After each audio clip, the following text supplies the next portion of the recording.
And welcome back. And I want to welcome everybody to our Where Do We Go From Here post-pandemic planning workshop. I'm really excited to be here, but I'll tell you, I'm really nervous. For any of you that do a lot of public speaking with this pandemic, I haven't talked to an audience in probably a year and a bit.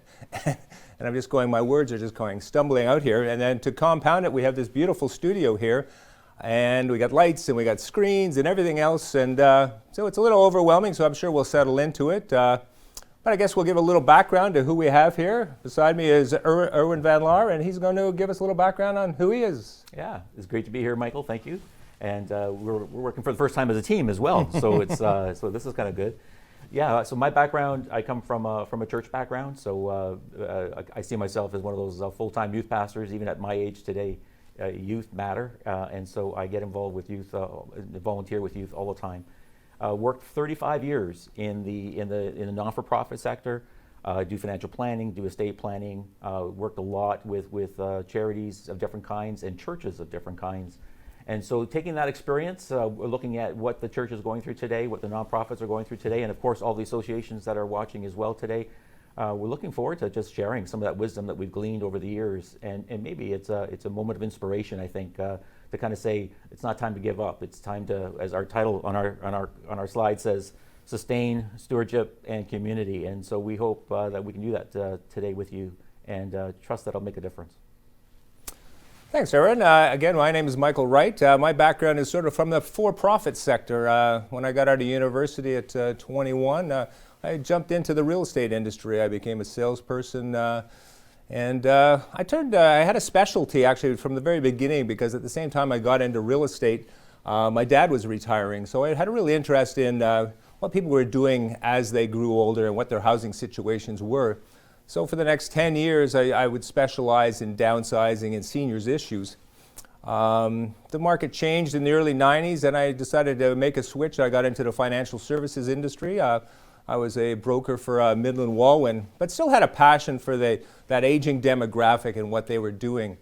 One day I had the pleasure of talking to the president of Royal LePage Real Estate, and I was talking about how we're aging and how our housing needs are going to change. And he was kind of fascinated with that, and flash forward 6 months, I was a consultant at Royal LePage, and I designed a national training program for the realtors on how to deal effectively with older clients, and how to deal with that question of where do we go from here.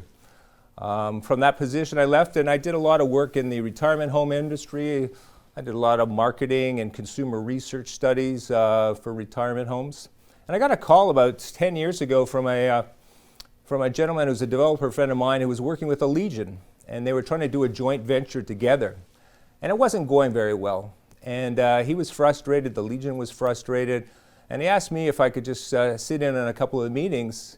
And from the very start, I saw the parallel between my senior clients who were asking that question, where do we go from here? And the Legion was asking that same question, where do we do? They had an aging membership. They had a building that was needed a lot of repair, and they had a diminishing cash flow. And so we tried to work together. The deal never went together, but I gained that insight.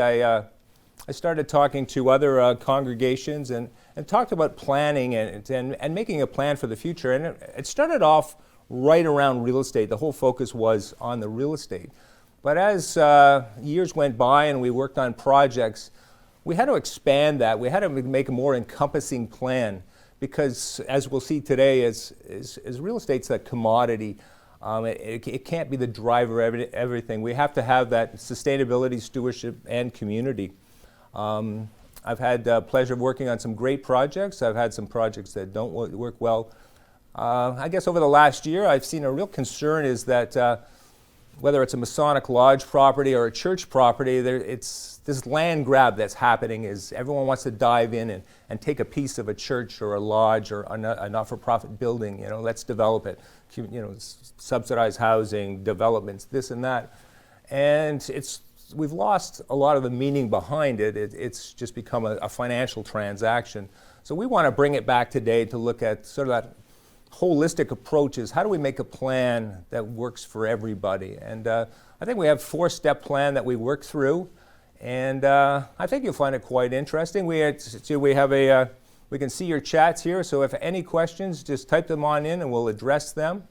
Some of the slides we'll stand up and go through and just sort of go off the slide. The slide deck we can make available to you after. We'll send it to you. I don't like to send out anything early because we have people just stare at slide decks the whole time.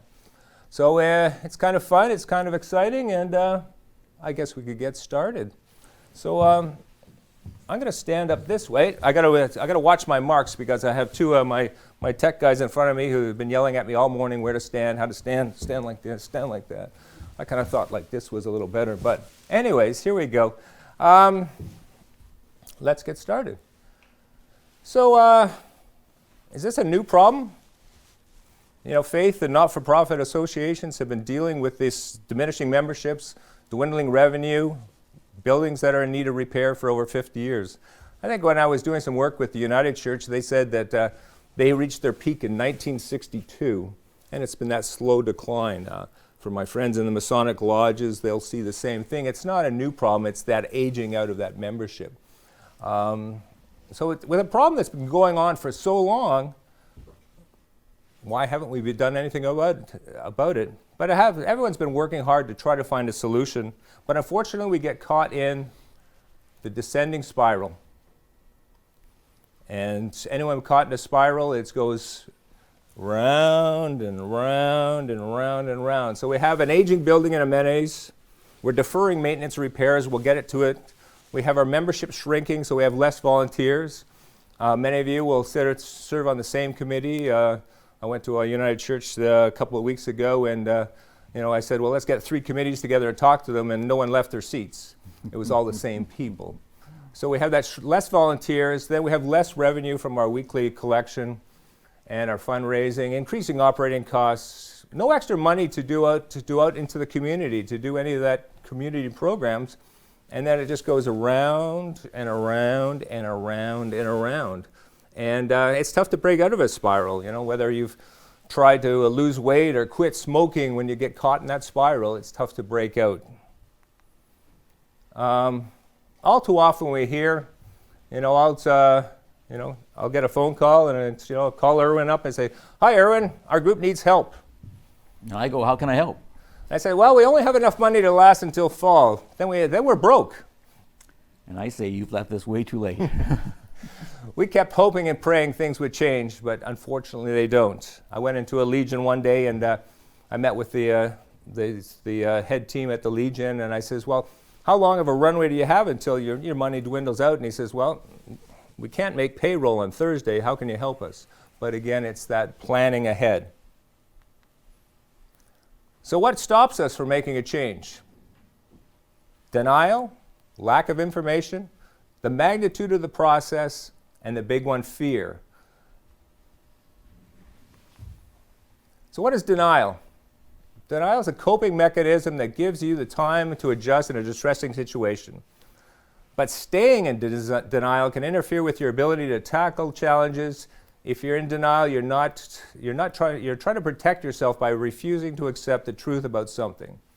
Okay? And denial we see it all the time, is that, I should do something. We talk about the environment, we should do something, but it's not time to do it. We talk about our health, we talk about our families.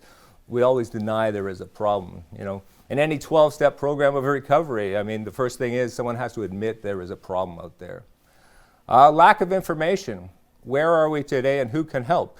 If you try to Google, if you're a not-for-profit group and you try to Google who can help me with all this planning, there's not really many resources out there that really delve into this. And where are we today is a lot of times we don't take the time to see where we are today. Magnitude of the process. It's overwhelming. It's too much. Where do I start? Let's just do nothing. I always have that classic example is I go to the doctor and the doctor says, Mike, you're in pretty good shape, but you should probably lose a few pounds. And I went, well, that's a good idea, lose a few pounds. So on my way home, I start thinking, well, I should probably watch what I eat. Well, if I'm going to watch what I eat, maybe I should start walking. Well, if I'm going to walk, maybe I should run. Well, if I'm going to run, maybe I should join a gym. Well, if I join a gym and I'm walking, I should swim. And if I'm swimming, running, and maybe I should bike, well, if I'm going to do all that, I should enter a triathlon.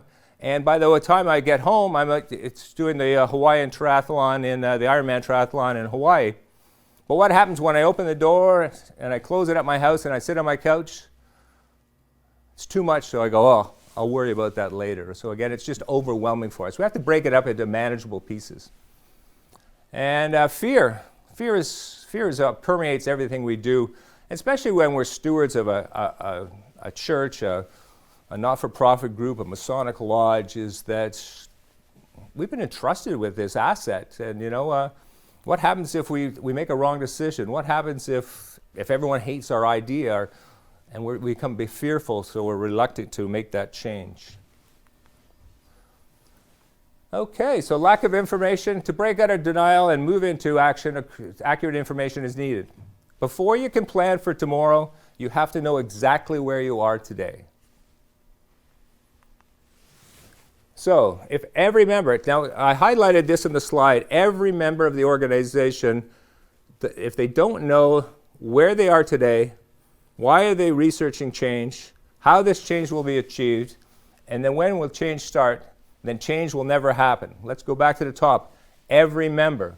There was a period there where I was invited to a lot of annual meetings. I know it's my not-for-profit group. We have an annual meeting and they hand out the paperwork and stuff like that. And everyone just kind of looks at it briefly and puts it aside. And they don't really know where they are today. And an extreme example, I was invited to close a church in St. Catharines. And I go through a whole process in closing a church. But the first one was I was invited to stand in front of the congregation and explain the process of closing a church. And there was 20 people in the pews, and they're all looking at me like this. What do you mean? We're closing. They really didn't have a clue that their church was bankrupt, even though their treasurer had been telling them for 2 years. And there actually was an article in the newspaper the next week of trying to save the church. Well, it was 5 years too late to save that church. But again, they really didn't know where they were today. So they have to understand where you are today. Why are we researching change? How this change is going to be achieved, and when the change will start. Again, everyone has to know that. Mrs. Smith in the back pew, that has her favorite pew there, she has to understand why things are going. Collecting accurate information. So again, we're starting one. Everyone understands where the organization is in relationship to human resources, your staffing, your membership, your volunteers, your financial resources. Are we on a financially secure path? And our building resources, our usable space. Do we have renters? What are we doing with that space? On the third one, on the building resources, I was in a church, and actually the one I was closing in St. Catharines, and had a very modest sanctuary. In the back, they had a full-size basketball court. Full size. And the floor was the same floor they use in the Raptors practice area. Stunning. It was just a stunning facility. And I went to the lady that was taking me on the tour, and I said, this must be booked every day. It is better than any high school gym. And she says, well, no, Martha, she left us about 5 years ago. She handled rentals, so we haven't been doing anything with it. Again, understanding the resources you have. Human resources, membership, and I always stress participating membership. Every time I go into an organization, they always give me the big number. We have 200, we have 160 people, we have 220. And then you ask, how many people are participating? And well, that's 60, that's 50, that's 40. Again, we have to have that accurate number. Because when I go to an annual meeting, they show me that, on the roll there is we have 180 members. But again, truth be told, you have 30 or 40 active ones. Put membership into age categories, 20 to 29, 30 to 39, and I'll show you a chart on that one. And then calculate the percentage of each group by age range. So we look at that on our human resources. We have a section there for our staff membership, how many members we have, how many members we're participating. But then we break it down into our age categories. So in this example here, we have 86% of our members are 70 plus. So there's that visual that has to be written down.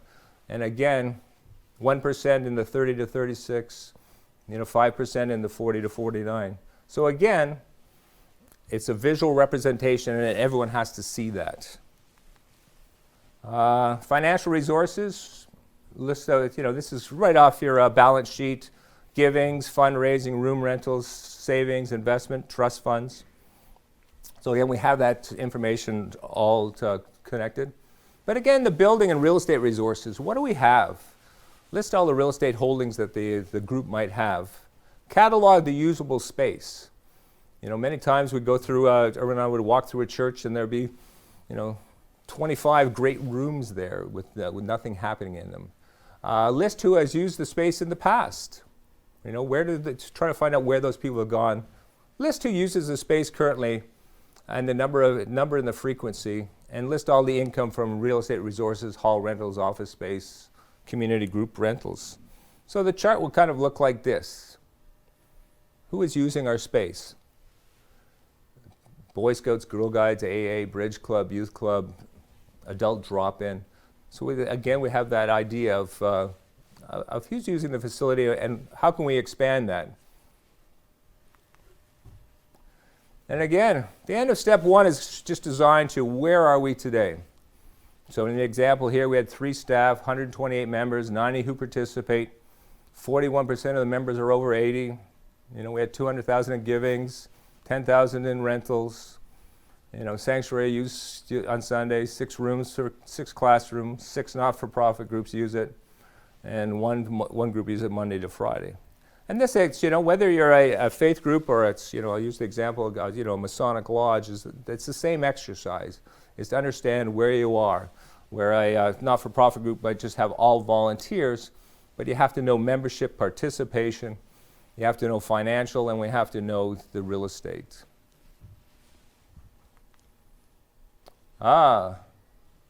Understanding revenue, the revenue realities, donations or dues versus expenses.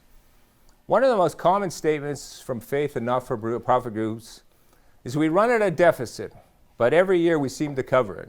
Any nodding there from the group there? I see that one. Deficit financing can go on for years, and I mean years. Group members are stepping up with the last-minute donations, eroding savings, diverting funds from other purposes. Well, we got the building fund over here, but we'll use that to subsidize salaries, But eventually, one day, the piper has to be paid. Again, we go back to our chart. Aging out of membership. Document by age groups what percentage each group contributes, and the example of $200,000 in giving. Again, for many of you, this chart will look the same as this one up here, is that 80% of our givings are coming in that 80-plus range. 15% from 60 to 79, and 5% from giving. Again, it's crucial to understand that because in the next couple of slides we'll talk about, we're going to have that eroding of that donation. Or, in the case of if you're a membership, you're a Masonic Lodge or a Knights of Columbus, is you do the same chart, is that our membership dues are X number of dollars, but who are our members and where is that coming from? As you can see in the example here is that a large percentage of that membership is coming in an 80-plus group. So 62% of those members are 80-plus, and unfortunately, they're not going to be there forever to continue on. The aging out of your membership. In many organizations, 70-80% of the donation and dues come from donors 80-plus years old. Over the next 10 years, many of those 80-plus are either going to move away, they're unable to attend, they're going to relocate closer to family, retirement residence, or unfortunately pass away. How is that going to impact your organization? Well, we can see by the chart. It's, we used an example here with our 200,000, and we have our members are 80 plus, so that equals 160,000 of all givings come from that 80 years old plus. So if we go on the next 10 years, even if we lose one of those members a year, that's $16,000 in revenue we lose each year. Again, if you're an association or not-for-profit, you do the same exercise with membership fees.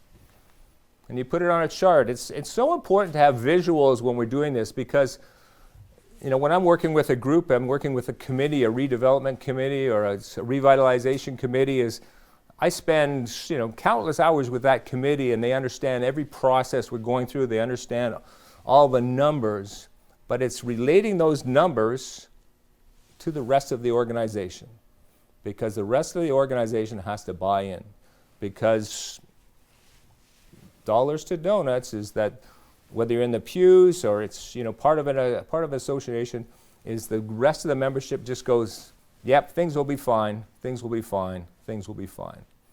So in this chart here is, if we erode $16,000 a year off our revenue and our expenses stay constant, you can see that we're going to have a deficit of $16,000. Then it's $32,000, then $48,000. Then 8 years later, it's $128,000. Then it's 2029, $144,000, and then it's $160,000. It's just going to be a progression, and you can't escape it. It's age catches up with us all, and then we have a lot of groups that'll tell me, well, Mike, we have younger members coming, and they'll pick up the slack. Well, for many of you, you'll know that that's a different generation. The way people give changes. And Erwin will tell us about that when we talk a little bit more about financing, is that there's a generation there that giving was specific and we did it that way, but for future generations it's not as clear. So again, it's not guaranteed that people are going to pick up that slack. Revenue realities. Many churches and associations have trust funds that can lull them into a sense of security. Treasurers constantly warn groups about managing deficits, but in the back of their minds, each member knows that they have the fund. I'm working with a church right now that has $1.1 million in a trust fund. I'm working with another amalgamation of an association, it's Masonic Lodge. They have 3 lodges in there, and they have substantial savings because 2 of the lodges have sold their buildings. So everyone is feeling really comfortable. We have money in the bank. Again, when everyone has that sense of security, there's no motivation to move forward. There's no motivation to change because we're okay. I've got the security blanket of money in the bank. Well, we have to dispel that rumor, so we have to again visually show people what that looks like. If we have we lose our 1 member a year, our $16,000, our 1/10 of our membership there, we lose that $16,000, so we have to cover that cost out of our trust fund. In 2022, that's $30,000. We got to cover that out of our trust fund. As you can see in the example, in 10 years, our $900,000 trust fund is $20,000. That's if you don't have a major building problem. I was working with Central United in Barrie years ago, and they had $600,000 in the bank, and they were quite comfortable. A flood, electrical problem, a roofing problem, all hit within the same 6-month period. That $600,000 they had turned to zero. And then they were scrambling to recover it, and never recovered from that. We wound up selling the building to the not-for-profit next door and leasing it back and things like that. But it was lulled into that security because we had money in the bank. But again, that can erode quickly. Building maintenance. This is one of my favorite topics. We have corrective maintenance. I do that around the house. Something breaks and I fix it. Preventive maintenance. I mean, every year in my house I have a heat pump that I service, and it's and I have all the equipment I make sure is in good working order. So we have the preventative maintenance. But then we have the miracle of deferred maintenance. That's the practice of postponing things. We won't change the oil in the boiler system. We'll do it next year. Well, we got that little leak in the roof. Well, we can just leave it until next year. All these things that we postpone, and and it's just countless. I was at a church in Toronto, very famous church in Toronto. They had $2.8 million in deferred maintenance. And it doesn't, it doesn't take long. I was another church in St. Catharines. They were going to renovate just the HVAC and the electrical system. That was $1 million. Okay. And the important line here is to read is that when we ignore that problem, and we've all done it, we had the squeaky brakes in our car, we had the little leak in our roof, and we'll get to it. If we allow it to go to the next level, the expense is almost 30 times what early intervention would be. So by ignoring the problem, it just magnifies and magnifies and magnifies. Many groups don't have a clear understanding of the current and future building maintenance. Many organizations, again, defer that maintenance. Realistically, you should be putting 1 to 1.5% of the value of your building into a maintenance fund. When you think about it, if your building is a $3 million building, $30,000 a year should be going into a maintenance fund because things are going to break down. It's inevitable. You cannot, no one goes scot-free when it comes to building maintenance. And I have a classic example in this one here. It was just in the newspaper on April 22nd. Zion United Church, Saskatchewan.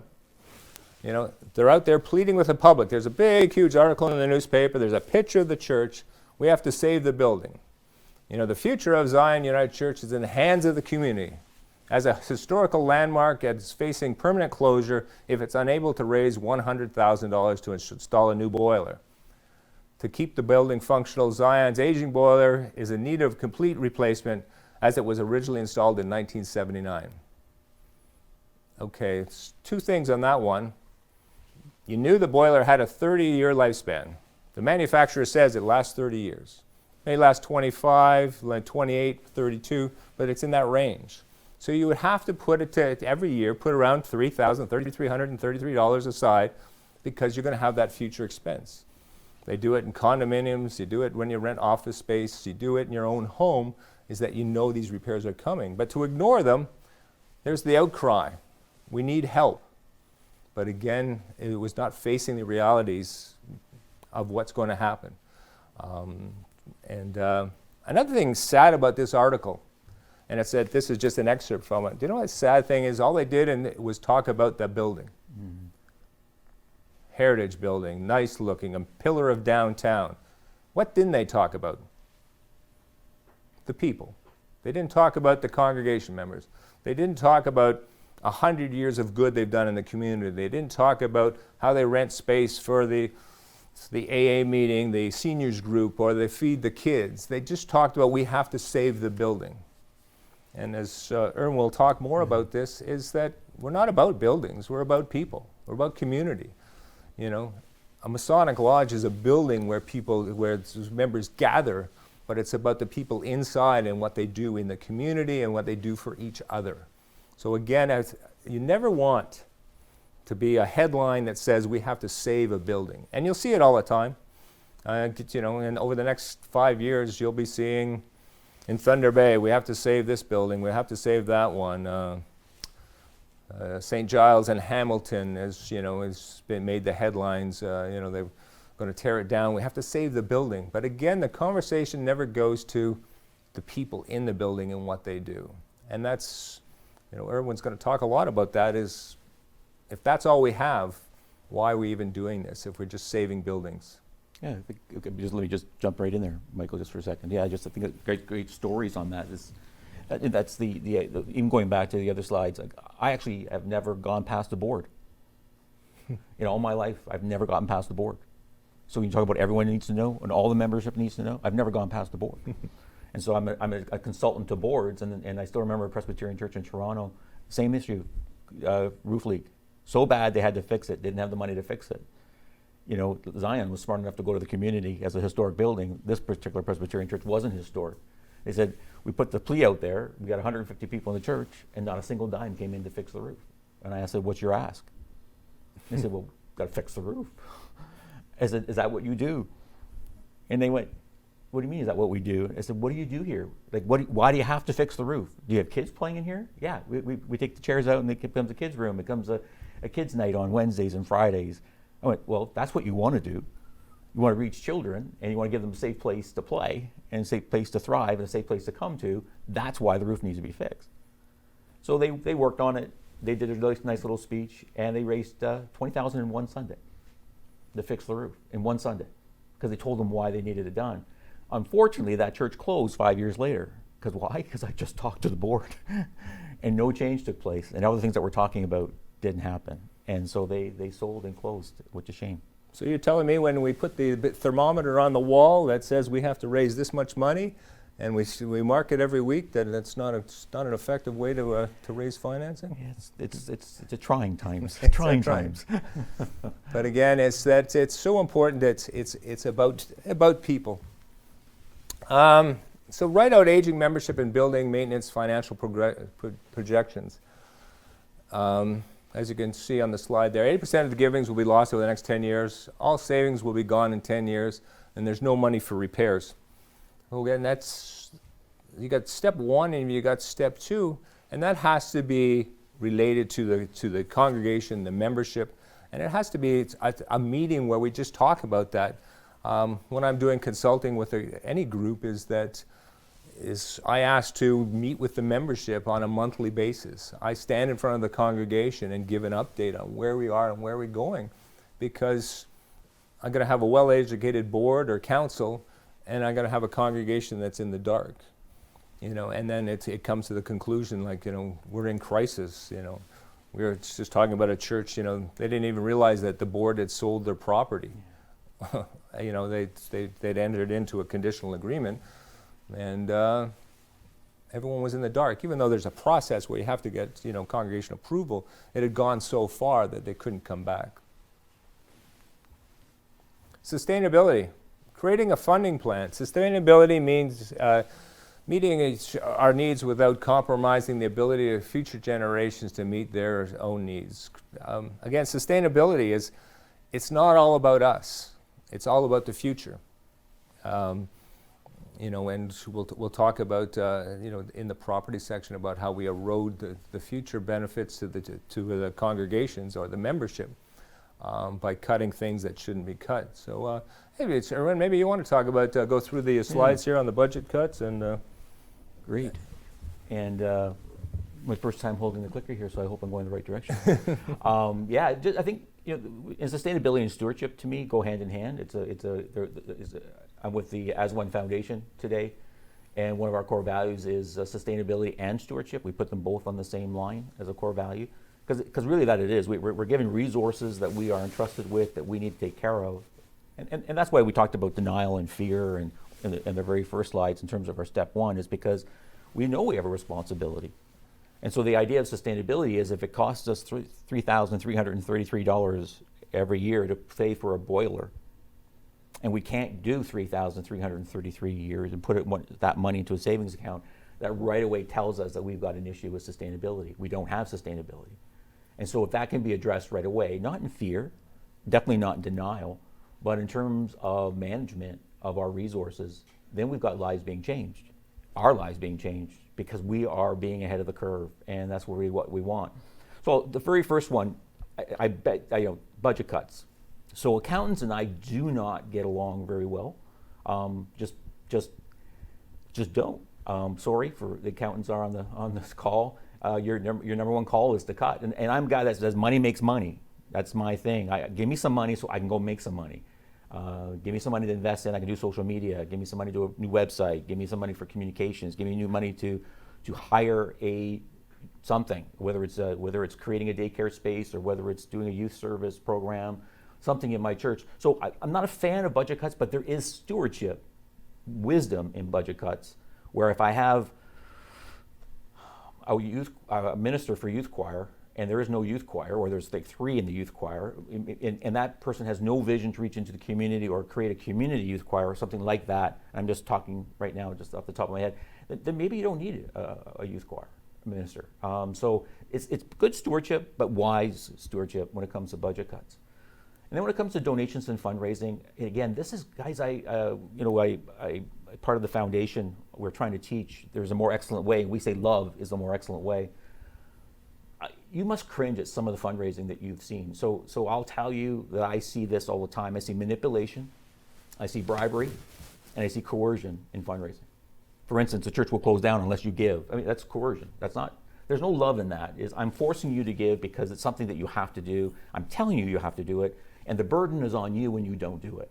And that's not love. And so there needs to be a turnaround in our attitude in terms of loving the community, loving the people that are there. And then what's our role model? What's our example? Are we giving? Are we givers?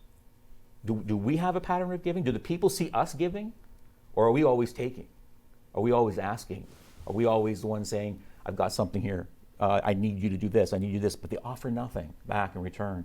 That's scary, right? And so donations and fundraising don't work because they don't see it role modeled. And I think that's important for us to these are reflecting questions about sustainability, increasing your membership, increasing the people that are coming to church. I got a great story of a Presbyterian church in Saskatchewan that they saw things, they cut budgets, stopped painting the church, stopped fixing the fence, stopped cutting the grass. Church went from 150 people to 20, ended up with 10, and they're not increasing their membership. They were decreasing, and they're ready to close. Their senior minister now was a minister in a 3-point charge church, so he would show up on Sunday at 2 in the afternoon in this particular church to provide his services. And I'll give you the story because this is how you increase membership. This is how you increase people coming to church. One guy out of the 10 said, let me look after the finances for 1 year. You don't ask me any questions. I'm just going to take care of the finances. He owned the grain elevators in town. It was a farming community. And all the 10 people in the church were farmers. And as the farmers came in with their product, for those who know what 10% giving is, he decided, I'm going to take 10% of the profits and increase your costs, take that increase of 10% and give it back to the church. In 3 months, the church was painted, the fence was fixed, the grass was cut. In 6 months, the church had grown from 10 people to 89 people. They hired a part-time minister. Then another 9 months, they hired a full-time minister. And in 12 months, they hired a youth pastor because there was 150 people back in the church. All because they cared, all because it mattered. And you know and I know, I mean, you guys and I know that when a church closes, it says that the people that live in that community, that live in that church, that are participant in that church, they actually don't believe in what the church believes in. Like, why would you have to close down? Like, why would a place of faith? Again, you're hearing me talk about church a lot because that's my background. And for others who are not church but are nonprofit and associated related, it's the same principle. If I don't believe in what I believe in, then I'm shutting down. That's what I'm saying. And that's the worst thing a church can say is, I don't believe in love. And so increasing membership has got to be on our minds. Like, if we're not growing, then what are we doing? So we challenge ourselves. That's sustainability. And then we had real estate, just being wise stewards. And Michael's done a phenomenal job in terms of how to relate real estate back into our world, like all that space that we have. And you know, and I'm looking at the screen and who's on the call and our age group, you know, and I still remember when church was still going on. This would have been, I guess, now 2 years ago. I remember walking in the church hall and some kids were running, and a much older person said, "Stop running in the church. This is God's house." And I'm saying, is it? Like, it's a place of worship, but it's a place we gather. It's a place we celebrate it. But God's house, I'm not sure. Like, where's the fun? Where are we doing? And so let's fill the church with bodies that are doing stuff, that are saving people's lives, whether it's a Boy Scouts or whether it's a kids program or whether it's a daycare. We have a property given to us to meet the needs of the community. Let's go meet the needs of the community. And then fundraising. Doesn't fundraising just become fun? When you're doing something in a community and the community's rallying around you and you're participating with them and they're participating with you and there are no boundaries, there are no borders, there's no us and them, it's us. Fundraising is a joy. And then you can ask, simply ask. There's no need to do anything else. You don't have to manipulate, coerce, or bribe. You say, hey guys, we're going to do this. Would you like to be part of that? And they're going to go, yeah, we love being part of you. We want to make sure that you guys are successful. And if you need a new boiler, put us in. And they put that in their budget, you know. And so now there's money for the boiler. We're talking about boilers because we're talking churches that old, aren't we? We are in a boiler conversation, which is cool. Thank you, Zion United. And then bequests. I have done will planning for 35 years. I have done estate planning for 35 years, and I can tell you people want to give. they're leaving this world, and really what it is, it's their last will and testament. And they want to give to the organizations that have mattered to them, that have changed them, that are institutional in their lives, that help them, help their kids, help their neighborhood. And we want to be one of those groups. We want to be one of those groups that are definitely involved in people's lives. We want to be surprised when someone passes away and they say they wanted to make a special gift to us because we mattered to them. We made a difference in their life, and we want to be one of those people that do that. And that can be done different ways. I mean, there are definitely thoughts about even holding an estate planning seminar in your church. Those things happen. Churches do it. And it's not to obtain. It's not a selfish thing. You leave money to me. It is, hey guys, be good stewards with what God's given you. You're reflecting the same thought pattern, the same stewardship pattern, and be thankful for what He's given you. So, all these are phenomenal points. And look at that, the flicker worked. So yeah, so budget cuts. I think it's just if there are excesses, you get rid of them. You'll figure them out. You don't need quorum on it. You just need to figure it out. And what I do is I take the financial statements and I go line by line. And I go, okay, which one's producing, which one's not producing, which one's costing, which one's not costing. And it's such an easy, I say easy because I've done it for so long. But it just shows where the excess is. It shows where everything. And then sometimes it's just strategy that needs to be changed. So when you're looking at the strategy, so if I'm going to look at my people that are in my organization, and this is old school a little bit, but how much value is each person? How much do I need from each person to sustain? This is real. When I do one-on-one with individuals, I've done capital campaigns for churches. I have used this method just as illustrative. I'm not demanding $34 a month. I'm not asking for $416 a year. I'm just saying this is what it does cost. This is what we want to do. Would you like to participate? And that's how people give, because they know. And again, I think the example, I'll use my mother, who was a member of the United Church forever, and I'd see her give her an envelope every year or a check, and it was the same $20 for as long as I knew as long as I saw my mom putting in the envelope. And I know she had no idea of the cost of the churches. And my mom was fortunate enough to be to a lady of pretty good means. She could have given $25, $35, $50. That wouldn't have made a difference, but she just didn't know any different. She did, that's what I've done, and that's what I've always done. And we started the conversation about getting caught in that circle of, we all get caught in different circles. We get in a circle of giving. If my membership dues at the lodge have been $200 for the year for the last 50 years, I'm always going to pay $200, and I'm going to resist paying $225 or $250, because why does it have to change? Unless people can see and feel and touch and say, this is what it costs. And and Erwin's point there is, is it producing? Are we spending money? I have a situation where, it's one of the lodges I was dealing with, deferring maintenance, and I saw their membership is 75 plus, and it was the whole lodge is stairs down and stairs up. And I says, well, why don't, for your membership, but the community could use your building, but you need some sort of elevator or some sort of lift. And the whole thing was, we can't, there's no money, there's no nothing. But again, you're trying to save the money for what reason, when the benefit to the membership, if you put it out there that we have to raise funds for the elevator because it's going to benefit our membership, it's going to benefit the community, again, people are more apt to do that giving. Yeah. Yeah, and it also begs the question, how do I get the funding for an elevator?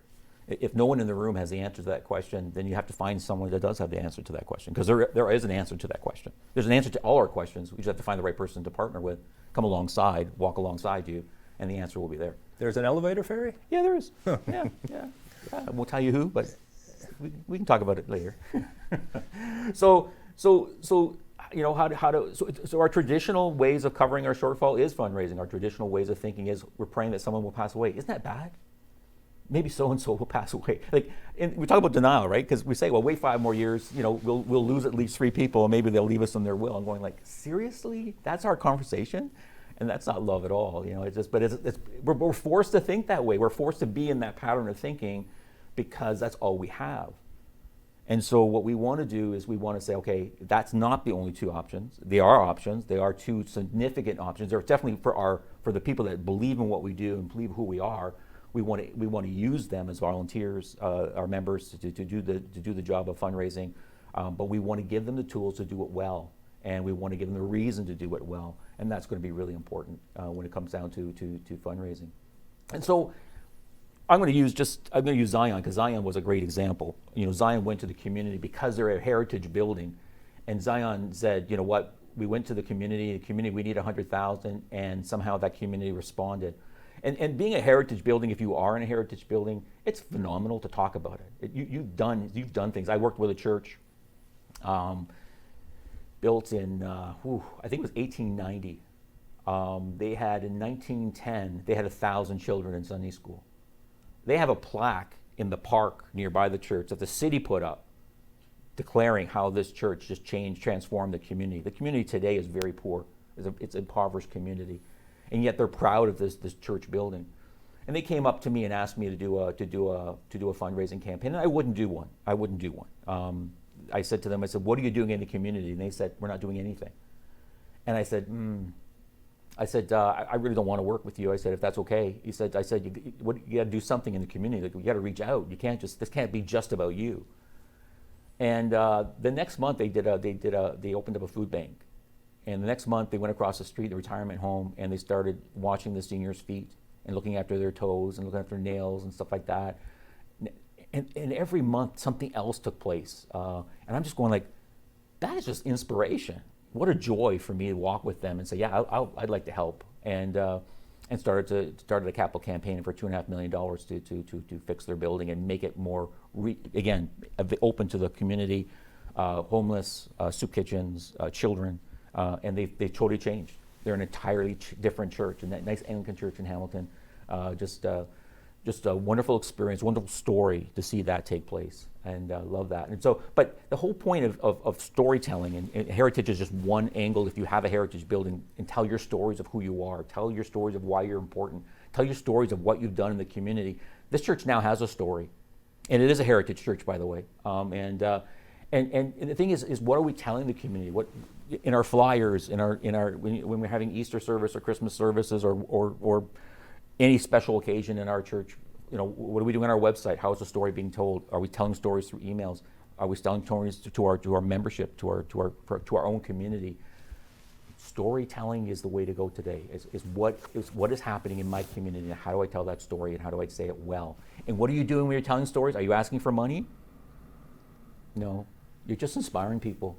And they're just connected with you because they love your story.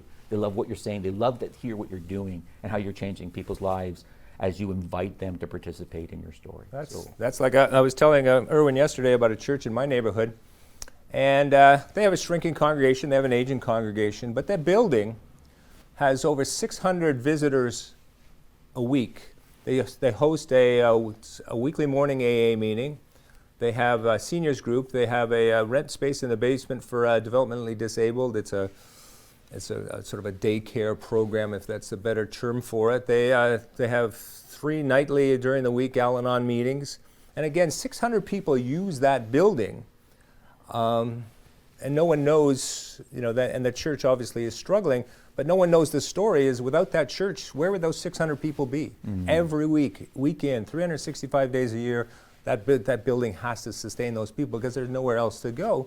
And another thing, it's an accessible building, so people can go up and down the elevator and meet there. But again, there's no story. No one tells that this church is really a bastion for the community and a safe haven for so many people. And again, they don't come to the, and the congregation doesn't come to those people that use that building and invite them to participate in events. It's like two different worlds, and again, it's one story. So again, it's telling that story and identifying the story and being proud. As I keep mentioning Masonic lodges. It's my lodges in Oakville, and it's the work that goes on behind the scenes. Is we have to be proud of the story we tell and how we rally around people, and and it's just amazing. But it's always kept secret. You know, we don't want to blow our own horn. But you know what? It's time that we started to. Yeah, no, it's so true. I just as you're talking, I was thinking of another Presbyterian church in a very small town. It's the fastest growing Presbyterian church in Canada. Small town. Why? Because they're like that. They're telling their story. They're out there telling the story, and that particular minister is now in a position of high influence in that denomination because of his storytelling ability and what he's done in that church community. And I'm also part of the world ministry as well. I'm telling again, think of Rwanda, a story I picked up from Rwanda, and there was a non-for-profit group that was looking somewhere to host 30 medical places around Rwanda to meet medical needs, and they were trying to find somewhere where they could get consistency of these 30 medical centers. And they're looking and they're looking and they're looking and they're bemoaning and they're bemoaning and they're bemoaning, and they run across someone from a Rwandan church. And they said, we have 610 churches in Rwanda. We can give you 610 mobile units. How would you like that? And they're going like, they were struggling with 30 and they were just offered 610. The church saw themselves as a resource for the community. And now there are 610 mobile units in Rwanda through this nonprofit, through the church community. It's that kind of thinking that they figured out in Rwanda. It's kind of thinking that we need to think about. We got to think of ourselves maybe like missionaries, and that will help us tell that story.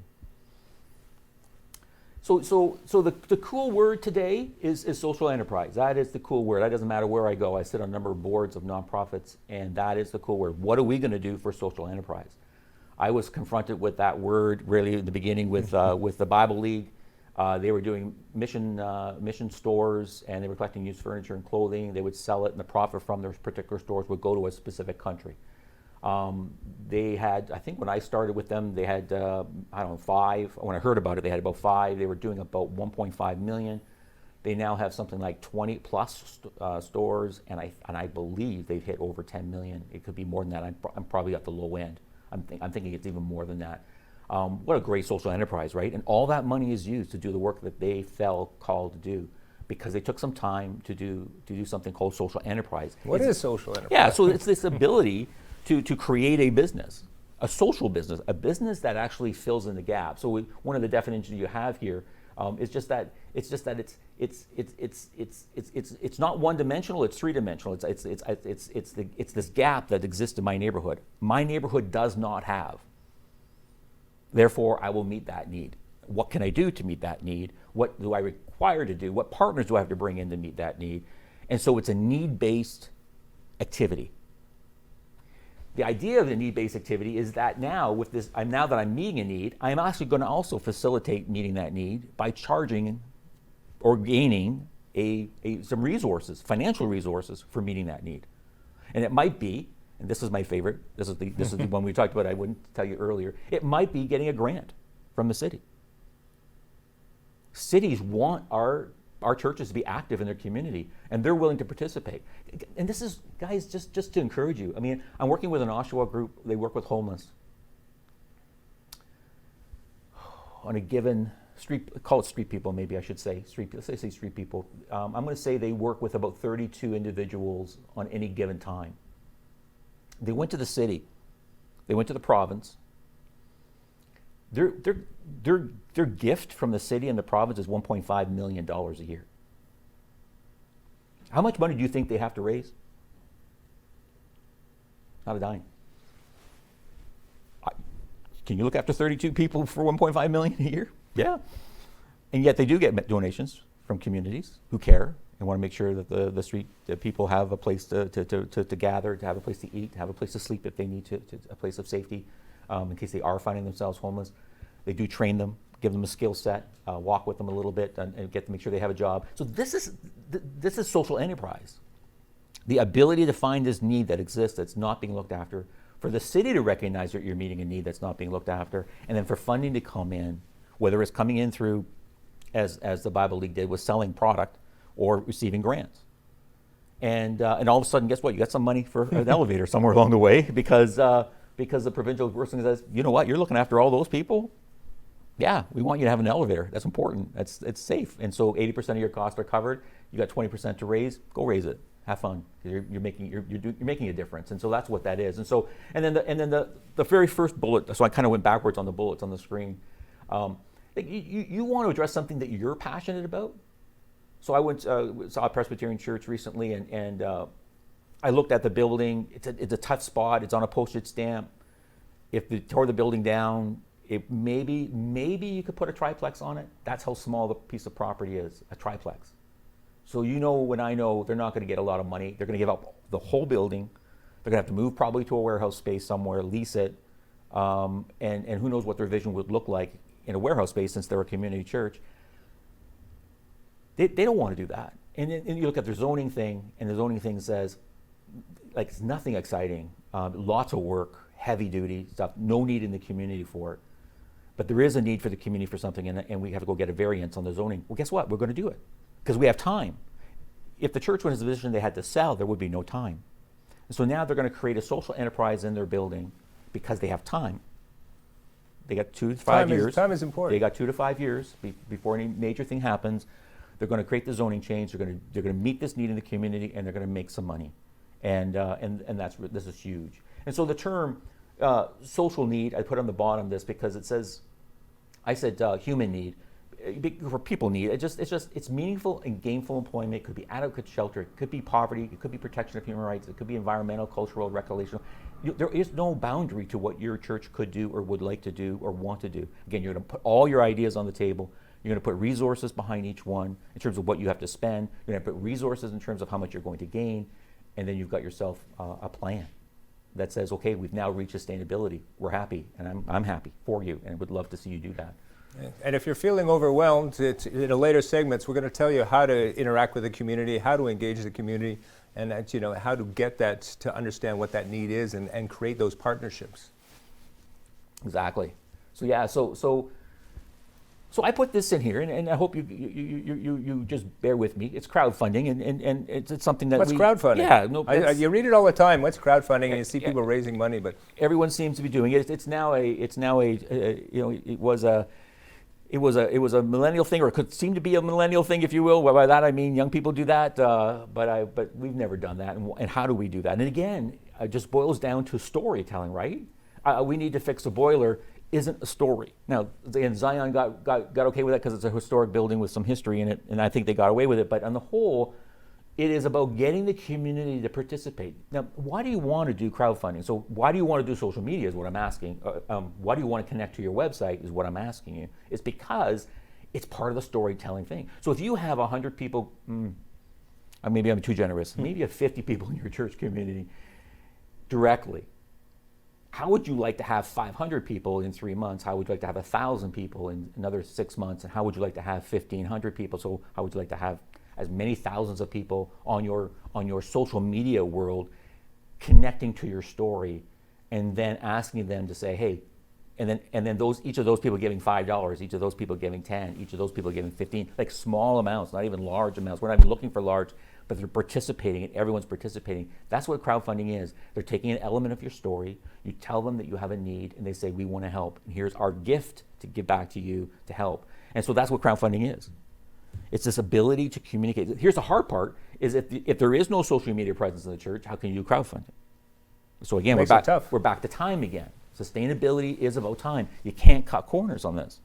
We need time. We need you to have time. We need you to have 2 to 5 year plan that can make this succeed, but it works. I'm part of the As One Foundation, as I mentioned, and we are funded by a real estate impact investment and development company. And our big thing is time.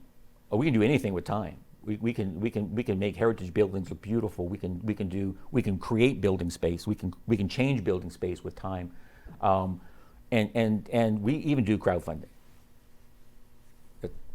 It's what we do. You can find investors on projects that we're doing and just put it up and say, hey, if you'd like to invest, please come on board and help us make this happen. And they come on board and make it happen. And so these kind of things that you're going to do. And so when I say time and we say sustainability and we say stewardship and we say crowdfunding, we use those words. This is sweat. This is hard work. None of this is easy. And I think we talked a lot about that, how there's this fear of failure. And there's nothing like this, instant failure.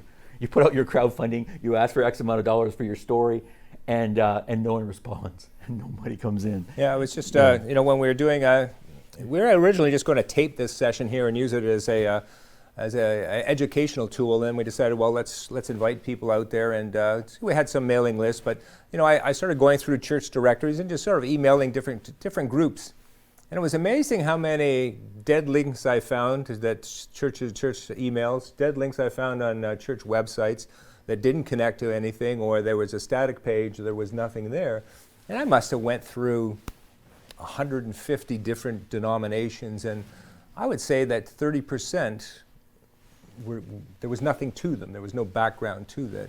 Other ones were fantastic, but it was amazing that that day and age of communication through the internet is that no one was taking advantage of it. Yeah. It's it's one of those things where it's one of those decisions that you have to make. It's one of those plans that you have to make. And while we went through step 1 and step 2 that talked about our resources that we had and the resources that we had available to us, this step 3 is the key to taking all that information that you just learned about yourself and saying, who do we want to be? Who do we really want to be? We know what we've been. We know where we've come from. Now who do we want to be? And storytelling gets you to a place where you want to be. And that's why I call sweat. I was just again talking to someone last night and walking them through something. It was hard work. I admit it was hard, but I was walking with her through it. She's an ED of a non-for-profit. And I said, I know this is hard work. I'm just asking you to trust me that at the end it'll work. We spent about an hour. She started crying at the end of an hour, guys, an hour. So just following it, she could see automatically what was happening, saying, wait a minute, there's hope. And I went, yeah, there's hope. And guys, we don't, there's 27,000, what I'm going to call them, religious institutions in Canada, 27,000. According to the National Trust of Canada, 9,000 will close their doors by 2025. All we want is that you don't close your doors. That's why we're giving you this plan. We're giving you this plan because we don't want you to close your doors. We want you to stay in the community. We want you to make a difference. We want to help you do that. So this is why these kind of things are important. And again, just the funding plan. Again, who's going to help you do this funding plan? If crowdfunding, who's going to help you? If you had someone to help you, you would have already done it. So what are you going to do? Because who's going to do this for you? You don't have anyone around the table. This is what I love about sustainability. It's not about you. You've got an entire community surrounding you that can help you. How many teenagers out there need to put in volunteer work in a charity for school? I believe it's still 40 hours. It is, yeah. And how many young adults want to change the world and make a difference? And if you have a plan to do something special in the community and to bridge that gap that exists in the community, they will raise their hand and say, let me help you do this job that you need to do. And then if you can convince them that your plan is a good plan, that your storytelling makes a difference, it's got impact, guess what? You can do it with the entire community. If they buy in and they're going to give you their time, the greatest asset and gift that they can give you, because they could be doing a whole lot of other things with a lot more fun, but they're going to be willing to give it to you.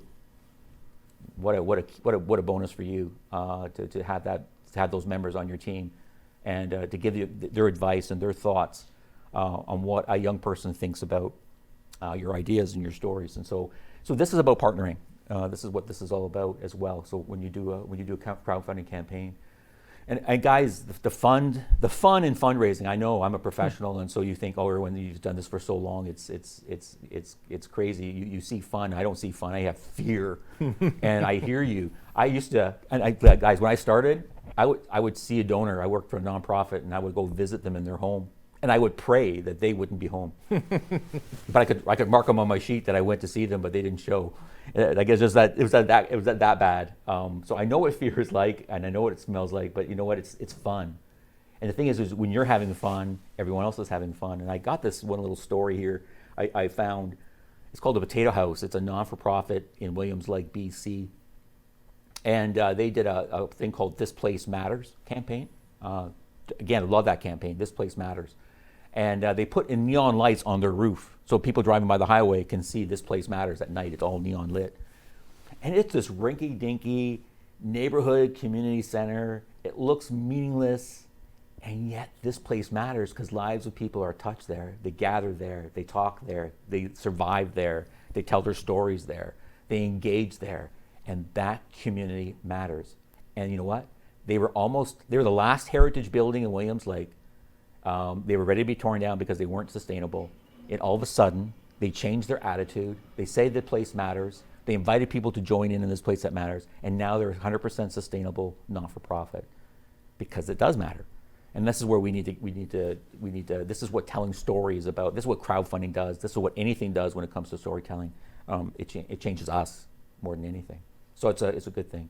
So again, the plan, right? It comes back to this plan. And people think, oh, I have an idea for a golf tournament. And I'm not into not saying golf tournament. Go for it. You're just not a golfer. I don't chase little white balls across green spaces. It's not my thing, but it's okay. But it does raise money. Yep. You can raise $50,000 in a golf tournament, and then what? What happens then? What's your plan? And there's no pre-plan. There is no plan when the golf tournament's going on, and there's no post-plan. It's just an event, and this is where we mess up. So we have to put our focus on our message, no matter where we are, on all three areas, and we have to create that plan. When we're inviting people to participate, we got to tell them our story. This is why you're coming. When they're golfing, they're going to be, again, go online, social impact, go online. You know what, I'm golfing for such and such a nonprofit today. I'm golfing for such and such a church today. They have needs to reach the youth in our community. They need this space cleared up. It's going to cost us $50,000 to clear it. You know what, I'm golfing today. You don't have to golf, but make sure you follow this link and make a donation and make a difference. And every golfer doing that, 60 golfers doing that same message across the course of a day, that's viral marketing. And then afterwards, the golfers have just made a one-time donation. They think they're never going to hear from you again. And guess what? In most cases, they'll never hear from you again. And what a shame. What a shame. And I know for a fact that I'm quite an avid golfer, and I've done 1 million charity tournaments over the years. And most of the time, it will be Diabetes Association or ALS or whatever. And then you would go, and maybe there's a representative that would give a little 2-minute speech, but there's no story to it. Everyone has a fun day, and it's those charity tournaments are gifts are usually great and donated and things like that. But there is no the story to it is what's missing all the time. The pre, the during, and afterwards. Yeah. This is it. And it goes back to like monthly donations. It used to be big. I was part of an organization, nonprofit. We had 26,000 monthly donors back in the day. It was a big thing. People loved it. They loved automatically giving and seeing people's lives change. Today, join this club or join this thing. It doesn't work. Joining a club isn't working anymore. It's not. No one wants to be indebted for the rest of their life. But you know what's happening? When it's community-based, when it's in my backyard, when it matters to me and my family, I want to join monthly. Oh, for sure. And whatever you call those people, call them angels, call them whatever you like to call them, they now become part of your community, and monthly giving is coming back again. So we back to that chart where we had, if you give X amount a month, it all of a sudden is relevant again. So it's important. I'm not happy with monthly giving. Years ago, I started off to sponsor a child. It's $35 a month, and I was excited. They sent me a picture of the child, but I would never follow up with some of the stuff they gave me. And then they suddenly called me up and says, "Mike, we're going to switch you to a town. We're going to support a community." And I went, "What happened to my child?" "Well, you're going to support a community." So now I'm supporting this community, and then I get another call. "Well, you're now not supporting that community. You're going to support Laos and the whole a whole region there." And I'm just going, how did I get shuffled all the way back down there? So again, is kind of losing that message there. Is that I thought I was doing this, and then I kind of got shuffled over to that. Yeah, it happens. But I was just looking at the time there. Why don't we've been going for an hour here? Why don't we take a 5-minute stretch break and join us back in? I have 8:16, so why not in 5 minutes rejoin us and we get re-energized, because we've been talking a lot about things that we have to do, and sort of the next half is how to do it, which is always the fun part. So thanks for putting up with us for the morning. I hope there wasn't too many technical problems or speech problems or organizational problems. We're doing the best we can, and the team there is smiling away. So we'll back in 5 minutes. Okay, so I think let me close off for one little section. You want control again? No. You hang on to the control. You hang on to the control. I think we talked about events, right? We talked about planning, right? And again, I think we fail. This project I was telling you about in Hamilton, I was doing with this church that wasn't doing anything in the community. You call the city up and the city actually has a person designated to help you understand the needs of the city. So I called this one gentleman up. He gave me a 150-page document that told me the needs of this community that I was working in. He became my right-hand man. I called him for everything. And he helped me along and said, this is what you need, and this is what you need to do. And so what we did was we actually created committees from the neighborhood. Like, we talked about you having the same players on the same committee, on all three committees. We brought in new community members. They weren't even members of the church, and they were part of our committee. And I'm going, that's the way to work. And then who do you invite them? You invite them to come to church. You invite them to participate in your celebration events because they're part of your family. And you just naturally grow your church family. And you stop thinking about membership. You stop thinking about numbers. And you stop thinking about how much are you giving or not giving. You just have fun. You're not worried about bums in the seats. No, you're not worrying about them because you know everyone is doing something. They participated and had fun with you, and now they're celebrating with you. And that's a kind of a neat expression to see happening as the church begins to change. And so invite partners in your planning sessions, no matter what kind of planning sessions you have, invite them in.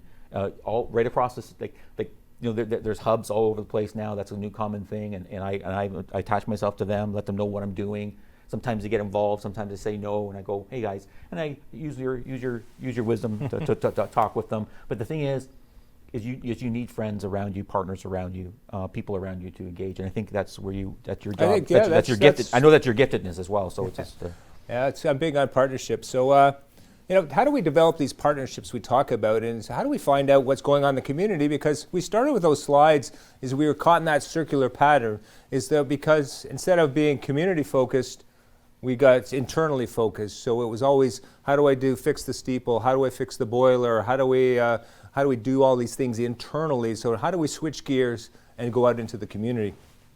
And I've been using a process for a couple of years now, and community research. And I have three things that I do with this research. Is I identify and understand the challenges facing the community. I look at initiatives that would be beneficial to the community and reflect the mission of the organization. And then I create initiatives that will not only engage the congregation, but more individuals and organizations. So getting things that everyone can participate in. And how I do that is I go out and talk to the community. A scary thought that you have to pick up the phone and talk to people, but so many people are excited about talking to a faith group. I don't think I've ever had anyone hang up the phone on me or not want to engage. And I'm going to go through an example like we just did with St. John's United in Oakville is how the process went. And I only have 4 questions we talk about with the community members. And I do it's a combination of, I've talked to not-for-profit groups and I talk to government, but I also talk to for-profit people. Because if you just talk for the not-for-profit, you get sort of one side of a story. But problems and concerns happen to people that of less means, but they also happen to people with means. So again, I interject that for-profit, a government, and not-for-profit. And the 4 questions I ask are challenges they see in the community. So it's their viewpoint. What do you see? But then instead of it being all about me, I say the challenges they are finding in their organization. What challenges are you finding? And what are you doing to face these challenges? And how can my organization help you with the challenges that you're facing? And how can we work together? So really I'm reaching out and asking them, what's going on in your life? I'm not asking for something, I'm interested in what they're doing, which is a lot different than, hi, can you donate money, or would you want to help with our bazaar? It's, how can I help you? So for this initiative I had with St. John's United we went out to the local ward councillor. Local representative, St. John's sits in Ward 3 in Oakville. And unfortunately we couldn't meet face to face, obviously with the pandemic, but we had a great Zoom call and we just talked about what's going on in the community and the challenges that she was facing. And she talked about, a lot of the older members in that section. So we talked about isolation, we talked about loneliness, and this is things that happened pre-pandemic also. We talked about the diversity in the community because literally down the street there's a $50 million house, and across the street there's a subsidized housing. So again, We actually found out that there's on 16 Mile Creek, which runs through Oakville, there's actually people living in the ravine. So $50 million house, people living in the ravine. And then the ward councillor talked about, the challenges in her job is balancing that, is how do we balance, the people that have and the people that have not? How do we make sure that we're meeting everybody's needs? So her biggest challenge is how do I get that message across? And for her, the thing is that the people in old Oakville want to keep it the same, but the community knows that for that the community has to grow. They have to have more density downtown. They have to have more people downtown. So you have sort of one group that keep it the same and one that you have to grow. And that was the big challenge. And working together is that we found out that she has a mailing list of all the people in the ward. She took me to the Oakville website, and she went down to, there's a section, and I'd never been on. The only time I think I went on the Oakville website is, I look up taxes or something like that. But there was a whole section on community where they had a section, if I was having an event, I could post the event. If I needed volunteers, I could post for the volunteers. It was sort of community advertising, and that was all free of charge that she would help facilitate.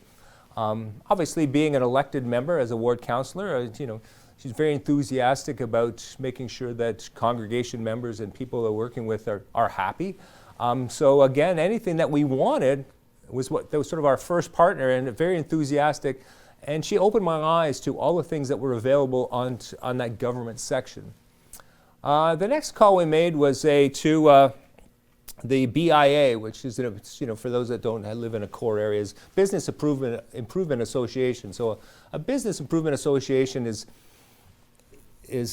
provides a service for the local businesses and services in a certain area. And they do marketing, they do advertising, and actually the money they raise actually comes from, it's collected by the government, the local government, and given to them. There's a percentage that goes to the BIA on the municipal taxes. So they're not run by the government, but they're funded by it. And so in Oakville, the BIA represents 400 businesses, professionals, that's restaurants, that's the banks and everything else. So there's 400 people, and the head of the BIA is their job is marketing, so very talented marketing people. And they have 4 full-time staff, and they have volunteers also. And she went through, again, she took me to their website, and we went through it, is all the things that they could offer the church and working together if we were working on a joint venture together. They had a database of, I think, 10,000 people on their database when they send out invitations. So if they're having a Mother's Day event in downtown Oakville, they would send that out. If they're having it's any type of, they had a jazz festival or whatever they're having, they have this database. So we're looking at how do we work together. We have an organization that has professionals in high tech. I mean, these guys knew everything about social media because that was their backbone. And we talked about a lot about how they market and how they have to show value. So when we talk more about a business association, is they have to keep showing value to their members. When I'm paying money to an association, I want to see what's the value I'm getting. So they have to continually come up with new ideas and new promotions. So they were really enthusiastic that we talked about maybe working a charity event together or something like that, because they would show value to their members. They would show that they're reaching out into the community. They were offering something.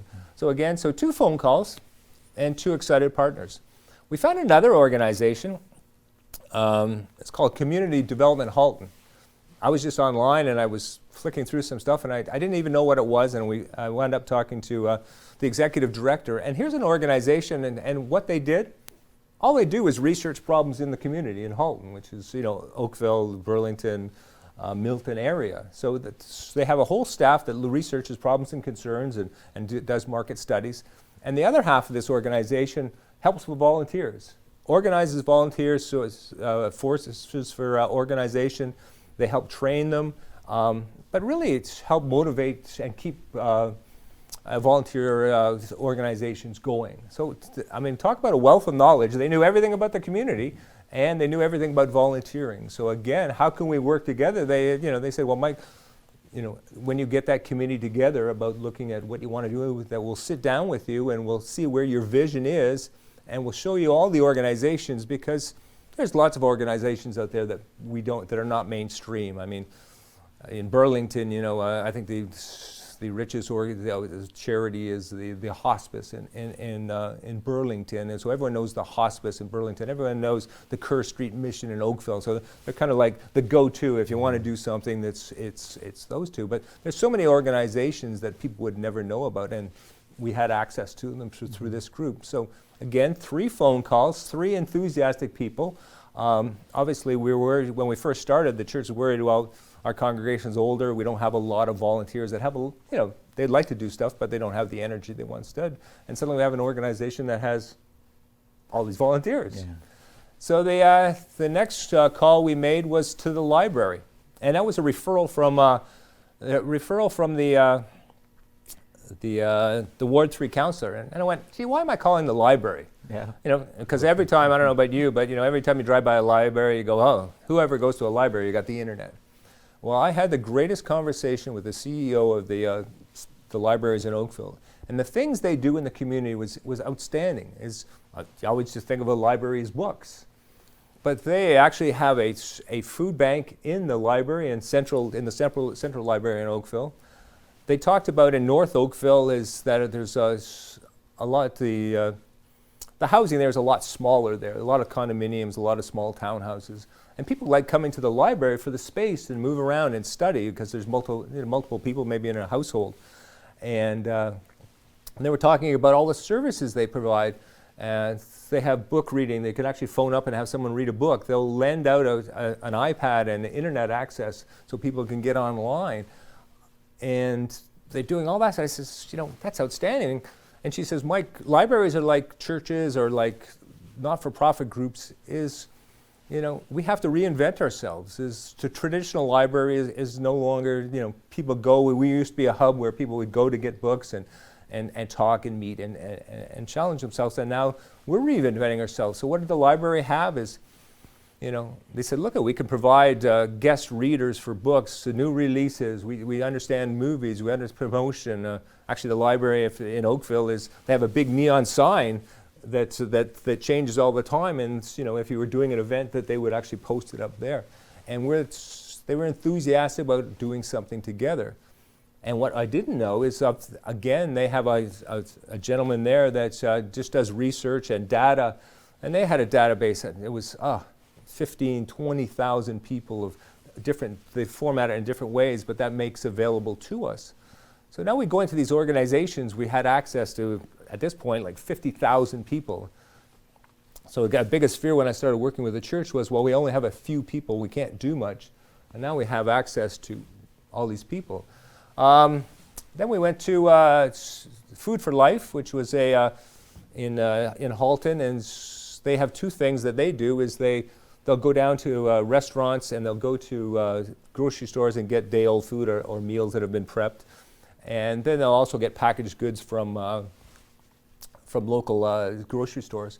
And then they have a warehouse that they either drop meals, prepare meals, or they'll create kits for it. And the executive director from there says, look, Mike, we'll customize a program for the church. Is that if you want to do 1 day a week, 1 day a month, 1 day a year, you want to get a volunteer base to come down, and you can sort food, you can prep food, you can make special packages, or the most fun is the composting. It says because you get to operate a big, huge machine. Mm-hmm. But again, willing to work with us and would really custom design it. And they had a volunteer. They have a volunteer group of about 800 people. Then we talked about to the local for-profit retirement community, and in Oakville, it's Rivera, Rivera is, I think, the second largest retirement long-term care provider in the country. Actually, they're owned by one of the big pension funds, I think $160 billion, or anyways like that. But again, so what do we have in common is what the challenge was for the retirement home is they would have people come visit the retirement home. Maybe they come for lunch. A family member would bring mom in and have lunch, but mom is not going to make a decision right away, so we have to keep in contact with mom all the time. And so they struggle with how do we have events or things that we can keep inviting people back so we're top of mind. I mean, Unfortunately, and it's a stat that I knew because I've done a lot of work in that sector, is a retirement home has a 30% turnover every year, people going to other retirement homes, people going to long-term care and unfortunately passing away. So they're constantly marketing to the community. And they said, well, we'd love to work together. We have a full kitchen here, so if you wanted to do something utilizing our kitchen, we have our sales and marketing staff, and we have our mailing list, so if you have something that would be of interest to our seniors, if you had a movie night or a movie afternoon or a card game, we would gladly entertain all those people. So suddenly we went from, here's our St. John's, our little committee of 4 people, worried about, we don't want to get too big, we can't handle a lot, Mike, because we don't have the resources we suddenly have this unbelievable amount of resources available to us. We talked briefly to the local high school, one of the high schools, and the local police. The police have a whole community service. I don't know if any of you people utilize it there, but they have community people that will come in and talk about lectures on elder abuse. They'll talk about fraud. They'll talk about things that are topical to the public. And the local high school, as you mentioned, Erwin, they're always striving to find great things for the kids to do to get their community service hours.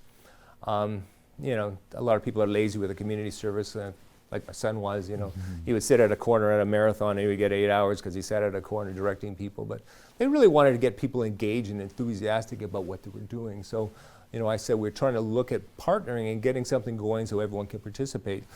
Out of all those calls, did anyone hang the phone up? No. Was anyone less than enthusiastic? No. Amazing. Everyone wanted to participate. They were all looking for a leader. They were looking for someone that says, we got this idea, we want to run with it, and how is it going to get together? And at St. John's, like many churches, they have an elder congregation, but they're very a lot of ex-businessmen, ex-policemen, like carpenters and things like that. So they had the skills a lot of time to organize things. They just couldn't have the manpower to do it. So now we had our basis of, we still don't have an idea yet. We still don't know what we're going to do, but we know that if we do something, we can do it. So some of the other things we learned, that obviously local charities, they always need funding. Area businesses and governments want to share the resources. Many charities are actively looking for the partners.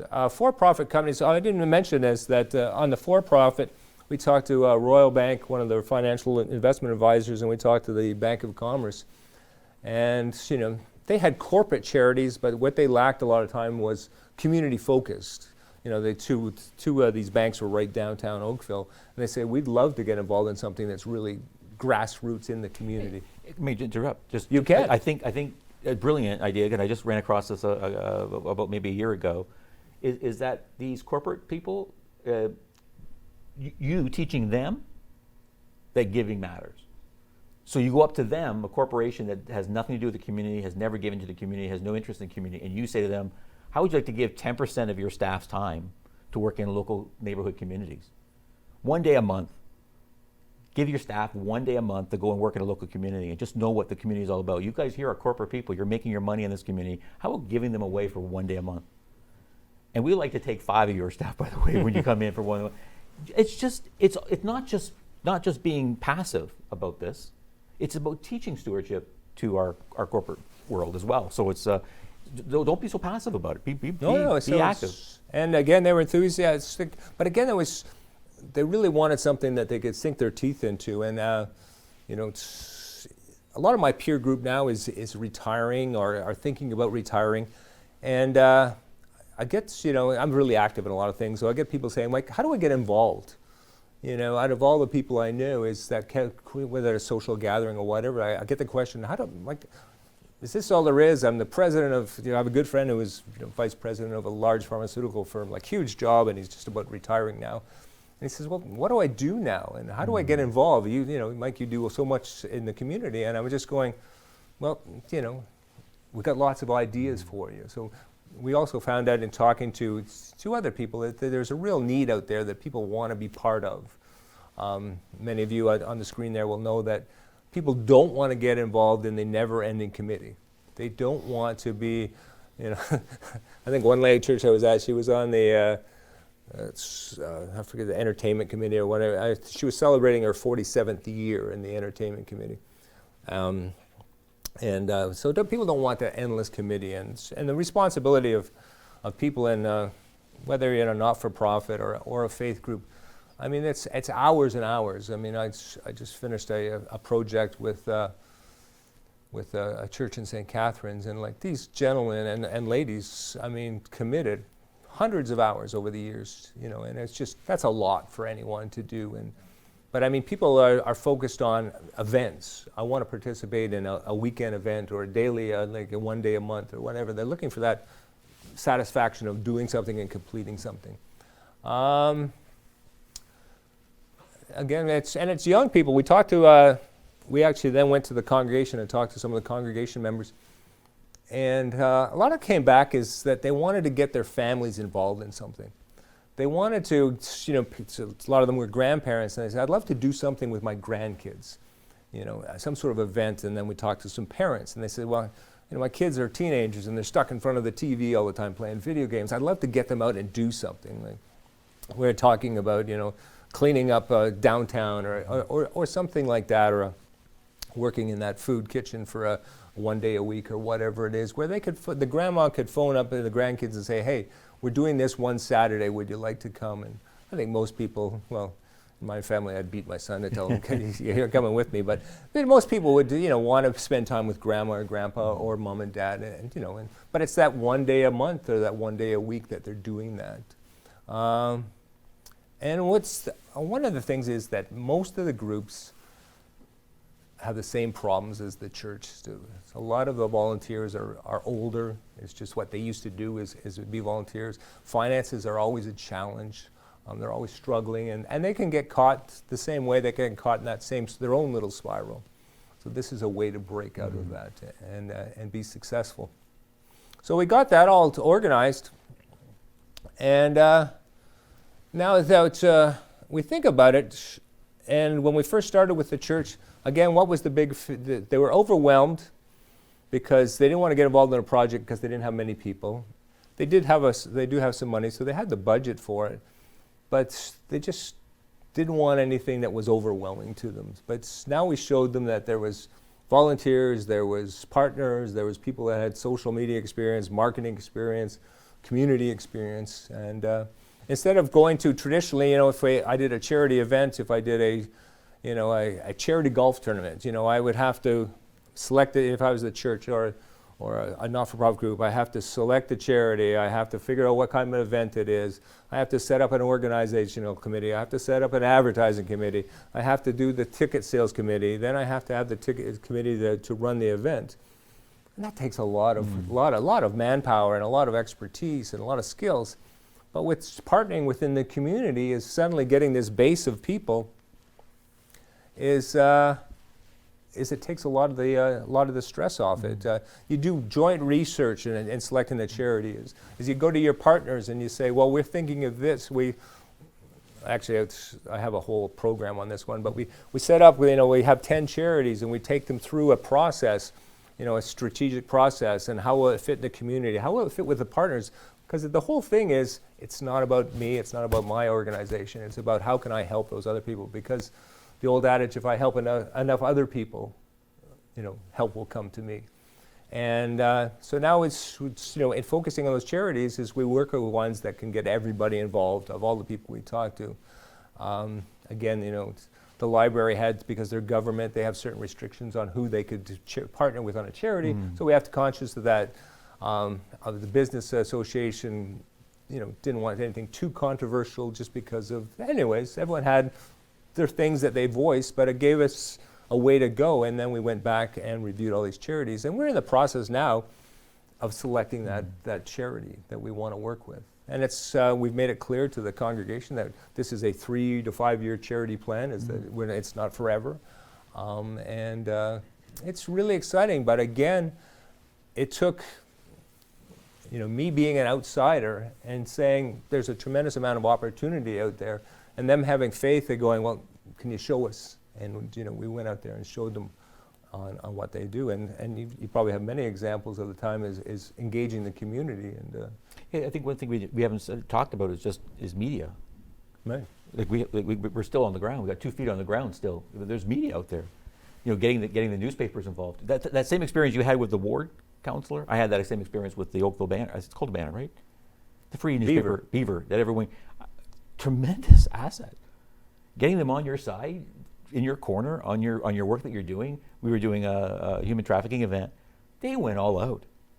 Oh, and Seneca College came in and went like, "We'll host it for you." I'm sitting there going, "What?" Like now people are running at you saying, "We want to be part of this. We want to be engaged with you on this," and it's just a credible story. But yeah, this is so even influencers, right? YouTube influencers. Everyone wants to be one. So hey, tell the story for us. Oh, and follow us. Follow me for a day.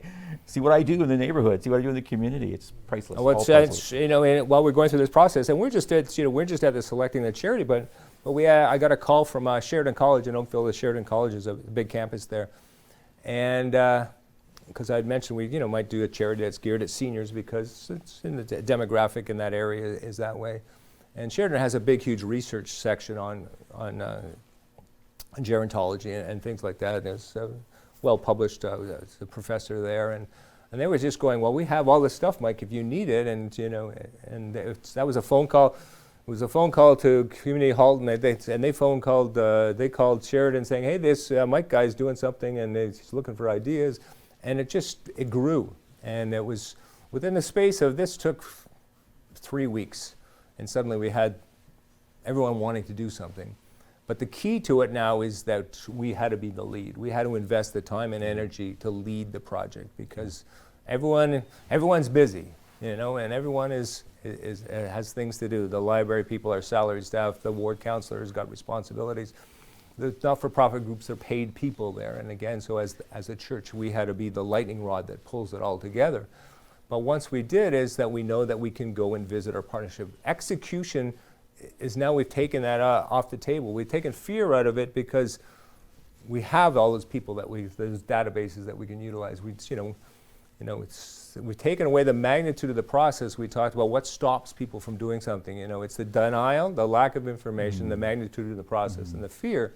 By doing this exercise, which is it's 5 phone calls, 4 questions each, and we've taken, lack of information off the table, the magnitude of the process we've taken a lot of the fear out. I mean, still narrowing it down is a challenge, and we had some great phone call on that yesterday. We started that charity process, but what the exciting thing is? Here is a group that just wanted to, attach with a charity, and they knew it. It was kind of, they know it's kind of self-serving because they want to be recognized as they're doing this. It's sold them because they're involved with another big charity, but the charity gets all the recognition and the church is doing a lot of the work. So again, they want, their ultimate goal is to attract people to the church. And just putting this all together and this, taking that fear out was just an amazing journey for everybody there. And now I'll keep you posted on how we're making out, but I think that, it's going to be a great process. The biggest thing that's going to fall apart there. I sort of lost my train of thought there. But what happened? Now we had the group that was the little committee we had was kind of fearful of nothing too big. We don't have a lot of resources, Mike. We don't know a lot of people, and now they're starting. Well, maybe we should start our own charity. Maybe we should have our own cause, and we be the leader of it. So we went from this extreme here, where we're kind of nervous, we don't want to do anything, to, wow, you know what? Maybe we have the opportunity to pull all these together to. I think it's called a social enterprise. I think you're right. And that's how they come out. That's, we will probably come up with some sort of social enterprises because we found the confidence. We all have it. We all have that, people that participate in not-for-profits and faith groups, I mean, we just have to find it sometimes, and get that passion back.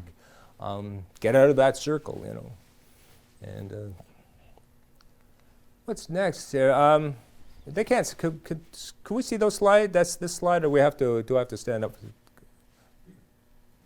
We can see the slide there? Yeah, sorry. I get confused with all these screens around here. I'm panicking going. So what we did with this small matrix we put together was how we work together, and we just looked at the charity events. There was two type of events that we looked at, sort of the education or entertainment event, and then we talked at all the partners and how we could work together so we could visually see that everyone could participate in this project. And why do we do that? And anyone who knows me as I'm a chart nut, is that I love putting them out, when I'm talking to a group, is getting it up there so everyone can see visually what's going on, because we talked about at the beginning, if I'm just educating a board, a not-for-profit board, or a senior pastors or councils, no one else knows what's going on. But again, getting enthusiastic when they could see all these people can participate. We talked about the library with their databases, their event ideas, organizational skills are unbelievable. They have space too, so if we needed extra space, database marketing, event charity, town or the city, they can do all those things. So we show that everyone can participate. And we talked about this is Food for Life. They talked about it's organizing an event, and the volunteers will come. So Food for Life says, look, we can customize one of the 5 programs here for you, and you can do it once a week, once a month. We can have a morning shift, you can have a night shift, you can have all that. So again, as we come up with, we make that plan of what we're going to do for Food for Life, and then we use that database of people. We can organize 10, 20, 30, 40 volunteers. And it doesn't have to be the same volunteers weekly, is that we can just roll those ones over again. But as you can see here, is I have to be the one that plans it and organizes it. Again, we talked about there could be morning events, afternoon events, early events. But one thing is that, so we talked about sort of 2 things that we could do here is sort of events where we could have a movie night, we could have book readings, we can have bazaars, so there's events. But we also talk about mobilizing volunteer forces, which is whether it's working at the food bank or doing a cleanup, an environmental thing is one where more people can participate. So we have 2 options that we can do, is events and sort of mobilization of volunteers forces, which is both exciting because we're meeting the needs of the event is great fundraiser and community recognition, but getting those volunteers together, getting families together and getting out there and doing something as a group, and that could only be that maybe once a year we do something like that. I know one of the groups did an electronics drive, but they mobilized 50 people because they had drop-offs at all the high schools and things like that. Again, where do we get those volunteers? We keep thinking, well, where do we get the people from?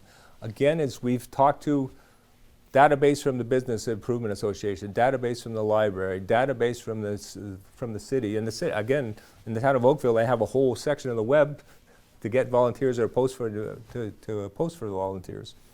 And again, what can the church do if they mobilize all these volunteers? Is you have the volunteers go out and do their activity, and then there's an event back at the church. Maybe it's a lunch, maybe it's a breakfast. And what do we do there is how do we do that big lunch for all those volunteers? Well, the retirement home across the street said they offer their kitchen to help us out with those things. So it all sort of fits together. But everyone's looking for a leader, so it's, we have to have the leadership. And this is probably the most important chart here that we look at is everyone's needs getting met. Everyone, it's a famous sales guy once said, is everyone's tuned into WIIFM, which is their favorite radio station is What's in It for Me. And I can't go out there and say, I'm the church and I need this, I need this, I need this. I have to make sure that all my partners are getting what they need. So we look at, for the church, it's, working these programs, I raise my community profile, I engage the community, I help community members, and I bring people into the church. I bring people back. It may be not Sunday, but Saturday we have 50 people because they volunteered on an event. I'm bringing people back. The retirement home people, they keep these events. They can invite their clients out to eat, keep prospective clients engaged, raises their community profile. Community advertising they can do. They do a ton of advertising, and what better advertising is to being part of the community. Obviously, with the library, that maintains the profile in the community, spotlights the diversity of service the library offers. Again, if it wasn't for my phone call to the library, I would never knew they do that. Who would know that there's a food bank at the library in probably one of the richest cities in Canada? Is they have a food bank that people can drop in and pick up things. And they want to be part of the community. They want to get out there, and they're more than just books. Our business improvements, they wanted to get into volunteer opportunities. They want to involve, there's a lot of restaurants in Oakville that they do a lot of events around the restaurants, but they wanted to get the businesses involved in something, So having the businesses involved is so exciting because they can phone up the architect, they can phone up the accounting guy and say, hey, we're doing this, sort of the ward counselor, obviously they want to increase their profile. I mean, it's an elected position. Yeah. Many times, I hate to say it, I wouldn't even know my ward counselor many times, but being part of these events and seeing that person there, I mean, I have friends in sort of the west part of Oakville, and every event I went to, they had a lot of community events by the lake, and there's the ward counselors were there all the time. Like you would see, everyone knew them. Like everyone walked around and talked to them, and they could say hi on a first name basis. And it's the charity that we're working for, whether it's it's Meals on Wheels or Food for Life or whatever it is they suddenly have this new volunteer base. They have this energy injected in them. They get the community recognition and awareness. And it's, obviously that gives them the potential for people to donate to them. When I'm volunteering at, I use Food for Life because it's really a neat operation.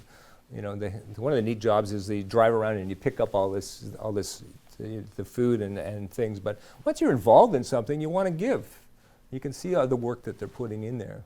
So this exercise, again, it was about 4 weeks long, and we've got a whole bunch of people excited. Our next phase of this operation is we're getting Zoom calls with the groups together. So we're going to have the church group, and we're going to have all our base of people that we're looking at, and we're going to just start talking about ideas and how to work together and how to iron this out. But as the church, we're not alone. We've got expertise. And it's not up to Mrs. Smith in the back pew. It's not up to Bill that's been there since 1947. It's energy because a lot of the community groups we're working with, it's young people. It's really young people, and they're just like fired up and let's get going. So it's exciting, but was it a lot of work? It wasn't a lot of work, but it was just you had to have a process. You have to have what I'm going to do. It wasn't. I remember getting involved with a region appeal, and they wanted to do community information, and I think they spent $20,000 putting like a 50-page questionnaire together, and they sent it out, and this and that. 4 questions was all we needed just to get them going. And actually, I'm going to give that to you because you have some great examples of how this has worked to completion. Yeah. So I think I'm just going to add maybe to wrap up. I love the whole idea of working together. I think unity is something that we strive for as a community. We always do. I mean, I think that's what community is. It's got unity in there. And so the idea of working together, again, it takes something. We got to give something to get something. So I love the expression of unity. I think wanting to be together. One of the things that we don't talk a lot about is emotional needs of people as well. I think the studies show that loneliness is the number one emotional thing that attacks definitely youth. So that's where I study from. It's their number one thing that they fight against. And of course, it doesn't help in the environment that we are in today. That they feel very lonely. We feel very lonely in our struggle as a charity, as a church, as a nonprofit association, whatever the case may be. There could be lots of loneliness there. I hear lots of loneliness, even like the library feels lonely because no one goes in and sees them. So the idea of partnering together, when you say work together, maybe you missed it, but it's to combat loneliness. You mentioned your son quite a bit. I haven't mentioned my kids yet. My son and daughter. It's always on your mind, like how to engage them in a faith community. I want them to follow my footsteps in the faith community. And they bounced around a little bit, different churches offering different things. They landed on this one church. And what this church did was they mapped out the town that they were in. And what they did is they took a street and they knocked on everyone's door. And basically whoever answered the door, if it was an older person answering the door, they noticed the front steps needed to be fixed. They noted the grass needed to be cut. They know the garden needed to be weeded. They noted something missing in that home, and they offered to help. They started off with 5 young people. They ended up with 150 youth. Wow. And they gathered together every Friday night at the church. It doesn't matter what your faith was. It doesn't matter where you stood in your faith. They just had fun together. And they had fun helping people. And then they had invited all the people on the street to come and say thank you to the groups. And they had this big party. So the recipients got to say thank you. The young people felt like a hero. And it's like, what an amazing story, right? Like just story after story after story of lives being changed. And both my son and my daughter, 4 years apart, went to that church their entire youth and young adult period of life. And so because something was happening there, they were making a difference in people's lives. So working together. I love that. I love that theme. Just in case you guys missed it, there it is. But yeah, so let me just walk you through this one story. It's a Presbyterian. I got a lot of Presbyterian stories, and I don't know. I'm not sure what that means, but I just got a lot of them. And this is one in Paris. And if anyone knows the Charbonneau name, it's a famous Presbyterian name. David was a professor at Tyndale, where I worked for a while, and met him there. And then Rebecca Charbonneau was a part of this church in Paris as well, and this church went through a low attendance time. This church decided that they would take a look at their congregation, look what they could do to give back to the community, and they said, what's tangible and what's meaningful? What's tangible and what's meaningful? What can we? And so in 2009, they intentionally turned their worship focus outwards, and they sought opportunities. Yeah, sure. Yeah, I'll click it. Sure, click it. Yeah, my precious. They wanted to go outside their community, and they said, what does that look like? And so they did that in 2009. So children were a huge factor, and so they hired a children's minister. So again, remember that resources we talked about, if you have a 2 to 5 year window, that's perfect. So they had a little bit of money, and they said, let's invest it into a children's minister, because that's what we want to do. We want to reach out to youth and reach youth. In 2010, then, they took, again, look at their reserve funds, again, not to fix the boiler or the roof, but to do what do we need to do? So they renovated the basement spaces. So they saw the need, they hired a person to meet the need, then they renovated the space inside the church to meet that need. And so young people started coming in. When young people started coming in, young families started coming in, and now they had a safe place for them to do work and to have activities and do some things. Then 4 years later, 2 individuals in the congregation, they said, wait a minute, there's a social need in this community. So there are hurting people financially in this community, people who aren't making it. And they said, we want to help them make it, and we don't want the government to look after them. We want to look after them because we're in their community. What can we do to help? And so, very similar to how I got into financial planning. I got into financial planning when I was 22. A young man. Young man, really young man. And my neighborhood was Ontario housing. If anyone knows what that means, it's very low income homes, rough neighborhood. And I was the youth pastor at the time. And I was able to walk through the families. So we weren't giving them money. We gave them food coupons.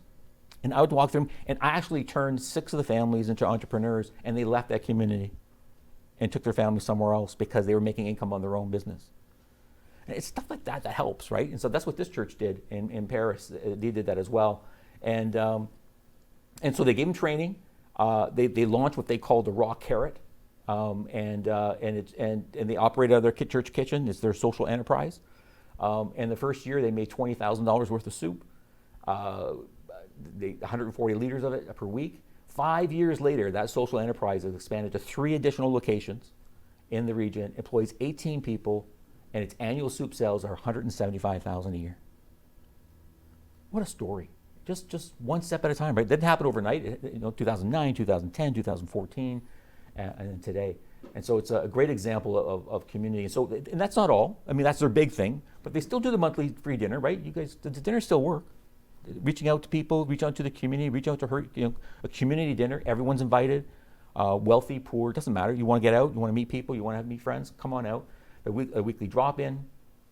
They do it with the Family and Child Services. They do it with Grant Housing. They do it with Salvation Army. 3 partners on the weekly drop-in that come in. Lovely, perfect. Again, just a great model. They provide back-to-school backpacks and supplies for needy families. So who do you think supplies the backpacks and the supplies? A partner. And support for the local pregnancy resource through an annual fundraiser. Annual, so they chose to do it annually. Great. It's a drop, but it's meaningful. And then you partner with Meals on Wheels, volunteering weekly to deliver meals in the community. A tangible expression of working in the community, which is quite amazing. So again, in each step is that we have to write it down, and we have to sit what our goals we've accomplished, what we've done, and commit it to writing, and it has to be shared, and not shared at the end. I work with Aurora United. They had a fire 7 years ago now, and so they're doing a rebuild of their church, and I was there to help them through the process. But we made it a commitment is that once a month we would go to the congregation and say, what's going on? Give them an update. And many times, anyone who's been involved in development and partnering and things like that, there's many times we would stand up there and we're going, well, we're kind of waiting for this and waiting for that. But we were out there in front of them, and people were going, when's the shovel going in the ground? And says, well, by the time we get the zoning and the partnerships, that'll be like 2 years from now. But we made that commitment to always be there and always talking about it. So when we're making a change, we talked about we had to understand where we are today. We have to understand why we're going to do something, and then we're telling people how we're going to do it. But it's the keeping informed. People get excited. They want to participate. They want to get active, and they just don't want to take up space. And I had first church I ever worked with is I went in and the service was going on, and I sat down at the back because I figured no one would know me and I wanted to stay out of the thing. And I had this lady standing there staring at me, glaring at me, and I went, "Oh, what's going on?" And then she just starts stamping her foot, looking at me, and I'm going, "What did I do wrong? Like I'm kind of nervous. I don't know anyone here, and you're in my spot." So again. But she was a lady that eventually, as we talked about this, and I kind of befriended her, that she actually moved from her spot and moved up three rows. Not to the front, but 3 rows, because she really enjoyed what we did and the information that we provided. Because everyone wants to know what we're doing. Being part of is so important. You talked about isolation. Safety. I do a lot of work with seniors, and safety and socialization is so important. We get to a society that we give a badge of honor when mom lives on her own. How many times have you sat with, at a group gathering and said, "Oh, my mom's 91 and she lives on her own." I said, "Well, is that a reward?" You're not part of. And when we can get people engaged and have that opportunity to be part of it, it's outstanding.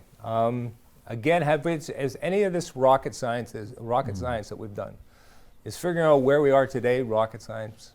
It's not. It's putting the time into really drilling down. But it's the honesty and the self-reflection that you have to go through. I mean, no one wants to admit that their organization is struggling. No one wants to admit that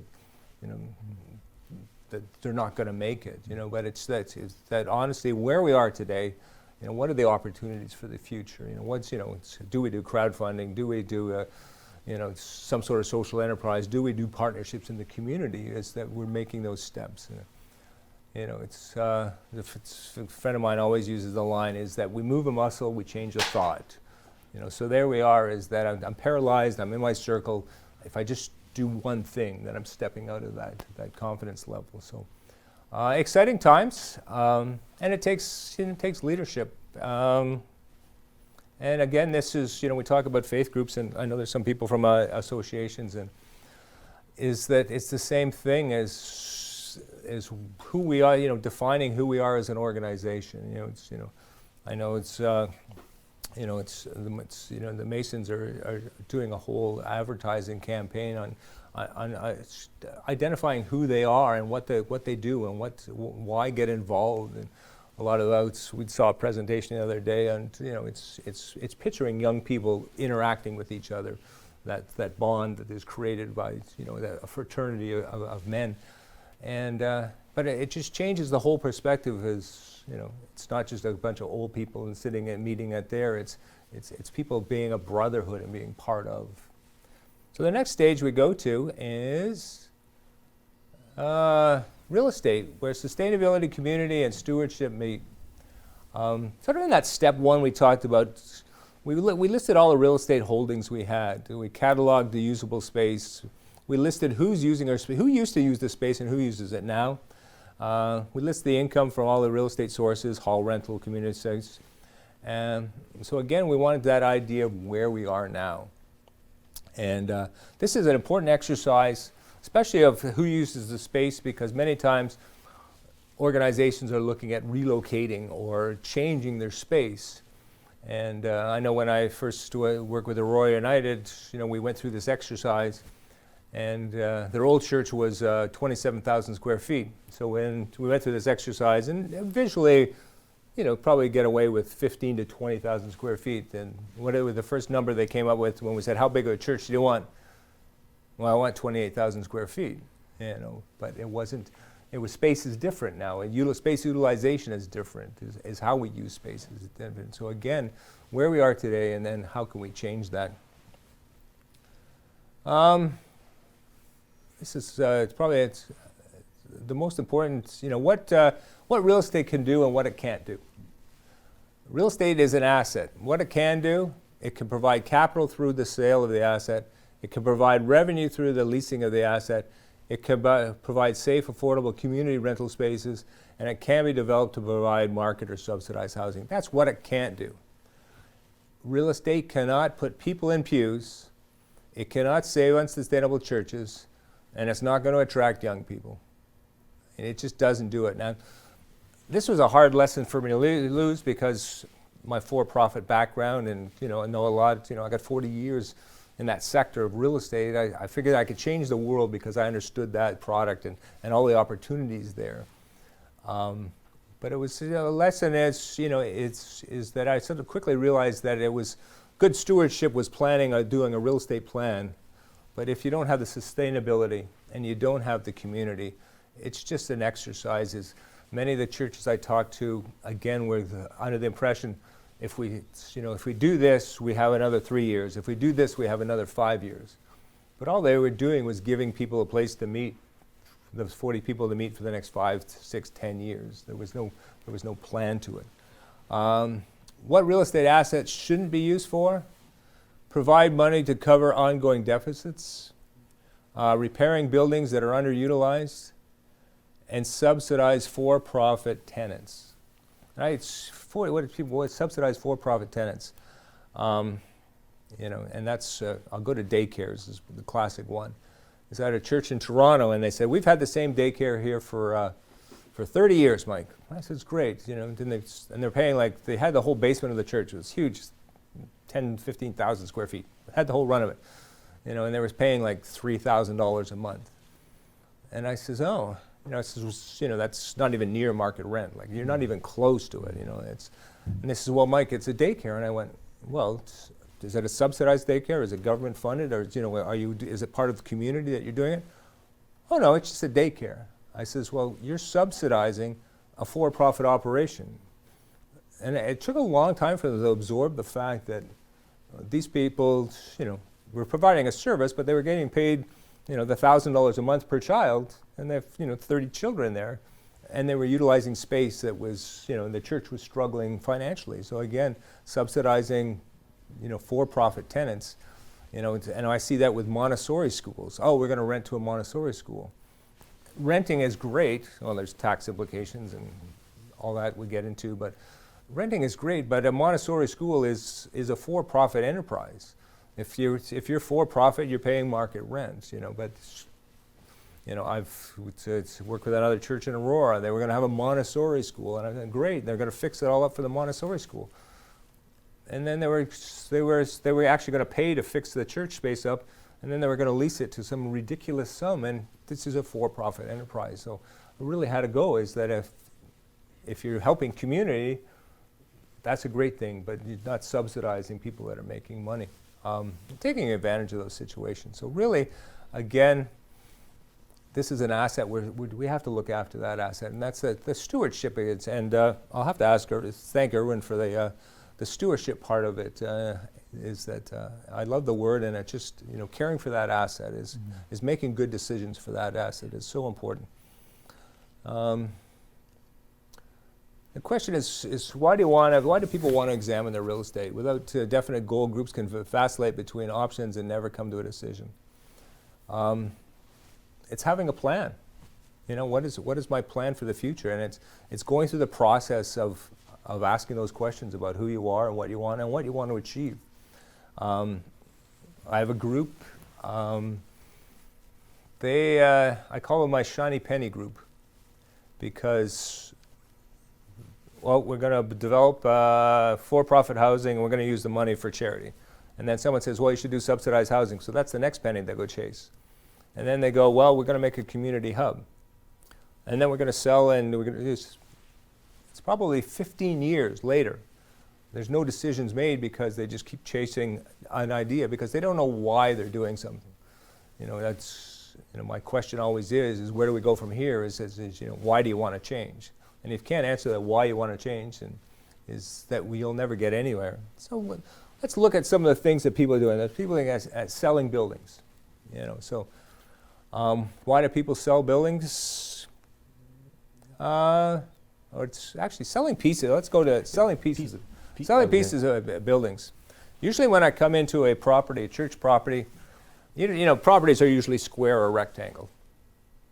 A lot of times I come in and the church property looks like a jigsaw puzzle. And it says, well, what happened to that piece there? Oh, that was the roof. What happened to this piece here? Oh, that was the boiler. Yeah. And what was that piece there? I'm not sure, but someone did it. I had one church say there was 3 houses that there was a big piece missing, and there was 3 houses there. And I said, well, what happened there? No one really knows, And again, but this idea of that the real estate is the property is we're just going to save. You're going to keep picking at it until there's nothing left. And we talk about stewardship, is that it's probably the worst thing that you can do. It's the property on the screen there. I'm not sure if that slide comes up, but that's a church that they sold 3 lots. Selling 3 lots is great if suddenly I'm now providing kids meals for the next 5 years and I'm doing an after-school program. Those 3 lots, who needs those 3 lots? But if that's just to keep that organization afloat, it's terrible. And when you keep taking these pieces out, that we talked about sustainability, is that future generation has an asset that nothing can be done with it. It's just, there's nothing left of it. There was a church in Hamilton, and so they called me up and I looked on Google Maps and I looked down and I went, oh, beautiful, there's this church and it's got a huge parking lot. There's lots that can be done with this. I'm really excited about it. And I get there and I says, oh, that's great, you have that parking lot there. Oh, Mike, we sold it. I said, well, why did you sell it? Well, we sold it because we thought we were going to get a not-for-profit group, so we built all this space, but then the not-for-profit group went broke, so we didn't do anything with the space, and then you have no parking lot. What did they do for it? That church will never be used for anything. They're going to try many things, but they've hampered themselves so much by selling off that piece. That short-term fix, creates this long-term problem. Again, if you know what you're doing it for, you're selling that lot because we have this great program and we're going to do this. But look at what are the opportunity costs of selling that lot. I drive down Third Line in Oakville, and there's a Presbyterian church there, and then they're selling the lots out the front of the church. And I asked a church member, what are they doing with that? And I'm not sure why they're doing that. But there's no reason. I'm doing that for a reason. But what's the opportunity costs? If you take this out, you can't do this. So you have to list, if I do this, how is it going to affect future generations? I know you're going to talk about this later, Mike, so I don't want to steal the thunder later. You can steal it. But no, I don't want to steal it. I just want to give another 2 examples of that. Mm-hmm. So it sets up your slide as you're coming up because it's not what you know, it's who you know that knows what. and if you're getting your advice from a real estate person only, and this is what you're going to cover, you're going to get real estate advice, which is going to sell the property. I can get this much for it. Got 2 schools, one in Kitchener. There's some people on the call right now from Kitchener. I went to the church that's sitting on that property today when I was, this is my first church I ever attended as a young person, just down the street from where I lived. And they just started selling all their property they were a school. They had lots of property donated to them. It was a farm donated to them. They built a college on there, and they ran into trouble. They started selling this piece, and townhouses were put up, and they sold this piece, and condos were put up, and then they sold this piece, and then finally the church, a little church that was there, they sold it. They don't have a stitch of land left to sell, and they're broke. And all they did was sell. They didn't understand all the options. I know you're going to walk them through the options, and there's so many options. But the next one was another school, believe it or not, in Oshawa, 120 acres. Sold this off, houses. I mean, luxury houses. They did not create a plan. They just sold.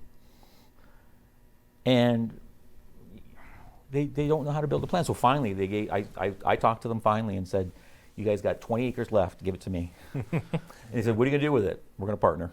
Yeah. So, But it's, that we look at it, and it's the same thing as our real estate is like our trust fund, or any savings we have as an organization it's not a crutch that we lean on. It's a resource it's something that we can use for the future, but it's not the crutch to keep us in the spiral. The trust fund or savings, or real estate keeps us in that cycle of keep going around and around and around, that descending spiral of, we just keep feeding it to stay in that cycle, and eventually it all runs out. And again, so when you're thinking of selling up, someone comes to it and there's, it's a friend of mine is a minister at a church. It's a very expensive piece of real estate, and he says, "Mike, I get calls every day. There's someone knocking at my door, developers, realtors, planners, do this, do that, do that." And I says, well, there's an old saying, if you don't have your own plan, you become part of someone else's plan. So if you don't have a plan for your organization, you're going to be part of a developer's plan, part of a subsidized housing plan, some part of a someone else's organization. So if I have a plan, then it's a resource I use. If I don't have a plan, it's going to be someone else's resource they're going to use.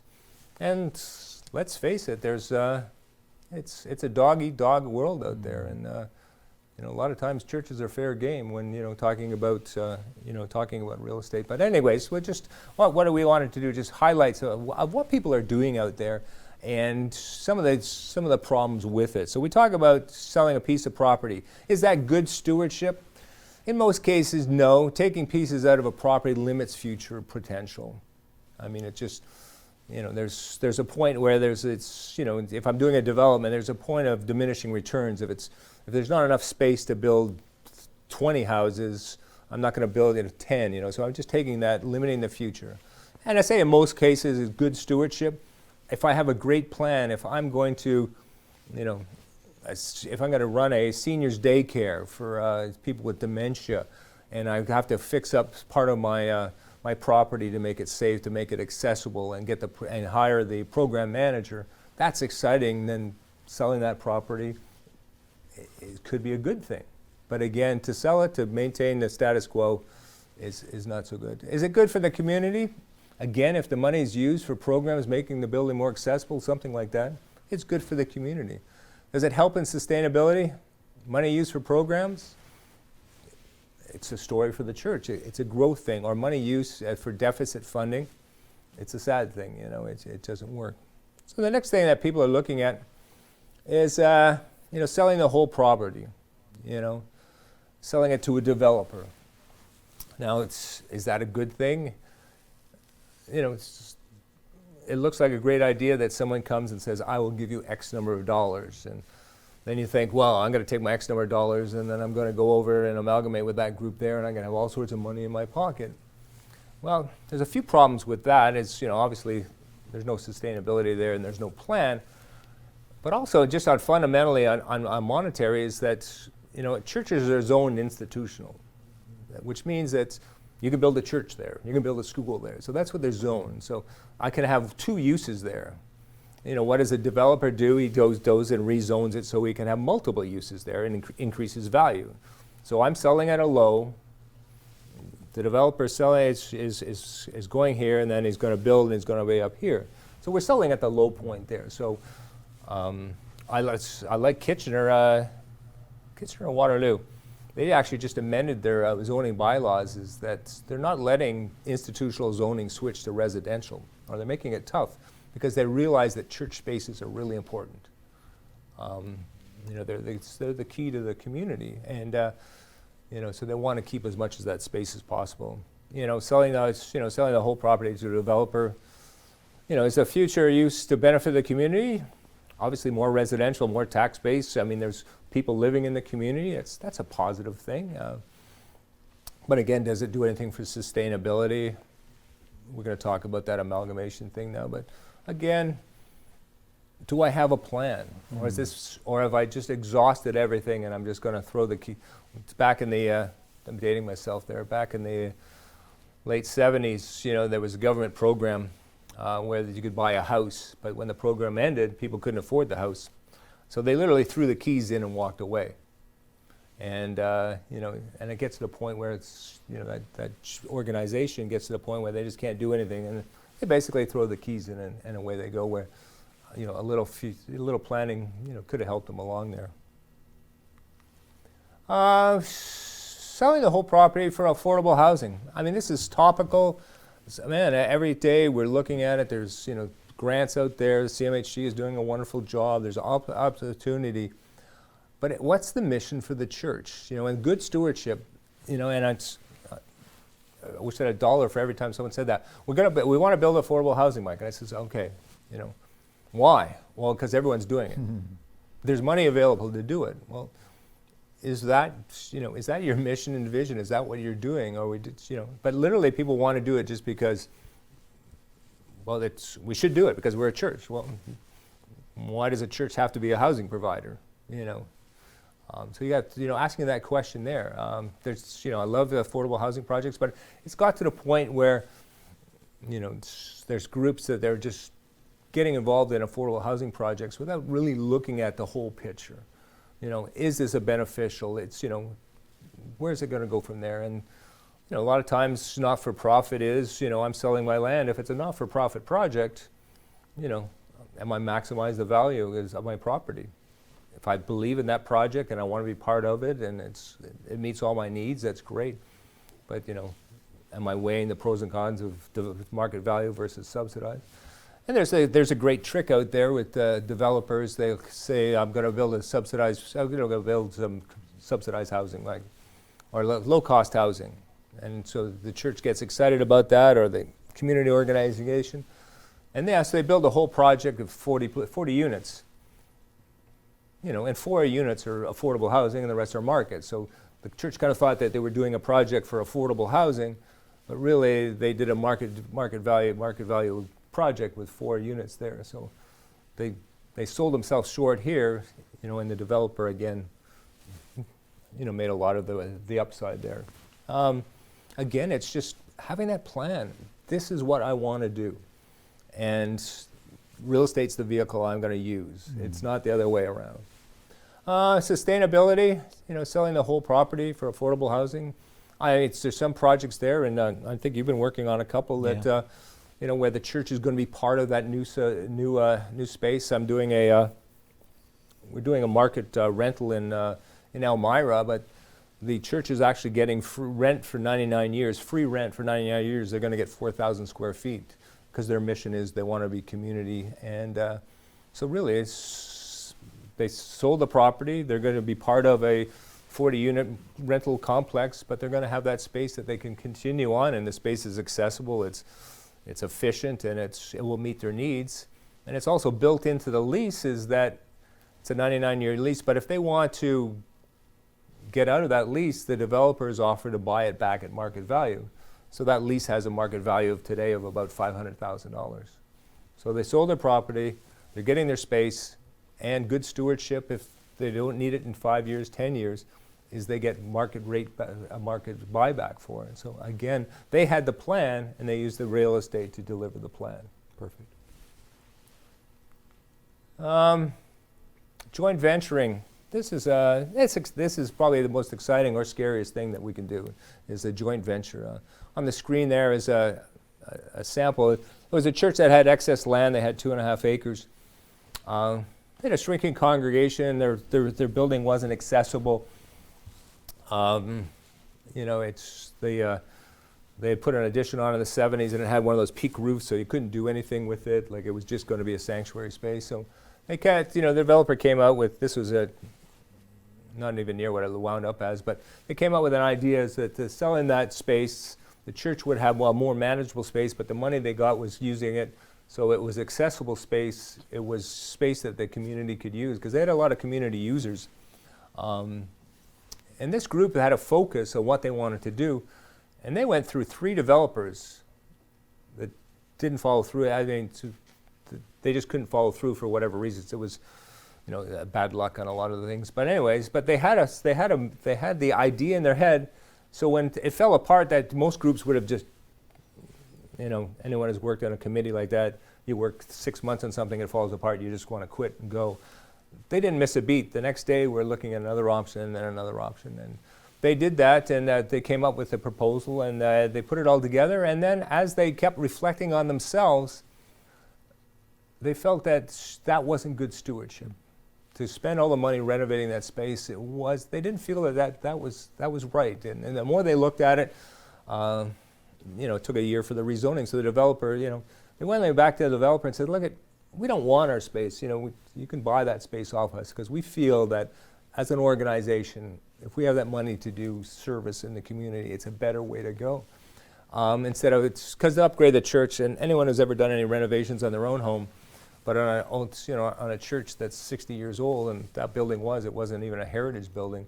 I mean, just to do the heating, ventilation, and the electrical was $900,000. And they just felt that we can do a lot more with that. Another one, I was working with St. Stephen's in Burlington. Again, they were looking at a joint venture, getting space out of it. And this process went on. I mean, these conversations are not quick conversations. I mean, I've worked with churches for 5 years. As long as we're moving forward, it's a good 5 years. But we got to the point where we had a project on the go, and everyone agreed on it. And at a point of reflection, they said, you know what? There's another United Church. There's 3 United Churches in North Oakville, and they said, well, what are we doing here? We're going to reinvent. We're going to build new space, and we have other space available. And they started a conversation. And this is 5 years into a development, and they decided that they don't want that space, as they're going to take that money. And they came up with some great plans of what that money was going to be used for. But again, they had a plan, they looked at all their options, and they made a decision from a lot of information. They made that decision on amalgamations 5 years into a project. And it was lucky. It was what had happened was the Carpenter Hospice is next door to this church. And we'd always, big on communication. We met with them all the time. The church actually had donated the land for the hospice years ago. It was a $1 lease, $1 in a rose. That's what they had to give for the thing. But we're always in, because the hospice was there, we're always telling them what we're doing, what we're thinking of doing, and kept them informed. And when the church said that we didn't really want to stay on the site anymore, the hospice came and says, well, is there any way we could make a deal for this, because we have some great ideas. And they shared their plan with us, and they shared with the plan for the church with the church. And we look at the only way we could do it if the church held a lot of the financing, a vendor take-back mortgage, where they didn't have a lot of cash, but they had cash flow. So basically, they bought the property for very little down, but the mortgage the church held is they could easily make those payments. So in the end, the hospice was a winner, the church was a winner, the community was a winner. But planning is, I'm just reiterating that if you don't have a plan, you're going to become part of someone else's plan. Joint venture means, there's lots of opportunities in a joint venture, but again, what is your plan? But I mean, you can maximize land value by offering financing. Most churches are paid for, so they can offer a mortgage to the developer, which adds the value that you can do. You can, because you're not in a hurry to close the deal. You can, close on rezoning, which is value to the developer. So you can add hundreds of thousands of dollars of value just by structuring the deal that way. On renovating community for community space, is a great thing if that you're doing that joint venture. Again, there's as many different things you can do with real estate as you can imagine. But again, it has to, just like our partnerships and our community partnerships, is that we have to be the driver, we have to be in control, and we have to have all the information. And there's a picture there. Aurora United was a unique one. It's a very valuable piece, obviously, in Aurora on Yonge Street. But the church, we came into that, we had 3 goals that we wanted to achieve on this redevelopment. We wanted to free up equity for community projects. We wanted to retain ownership, and we wanted to create cash flow. That was written in stone. That's what we wanted to do. So we had our goals, and so we did a request for proposals. We went out to the community, to developers, and everyone, and said, "This is our goals. Who comes up with an idea that will work with us?" And we had 4 or 5 people come back to us, and one of the big retirement home companies came back and says, "Okay, we'll lease the land for 99 years. We'll pay you a lump sum amount up front, and then we're going to pay you X number of dollars a year." And we're talking 6 figures on this lease.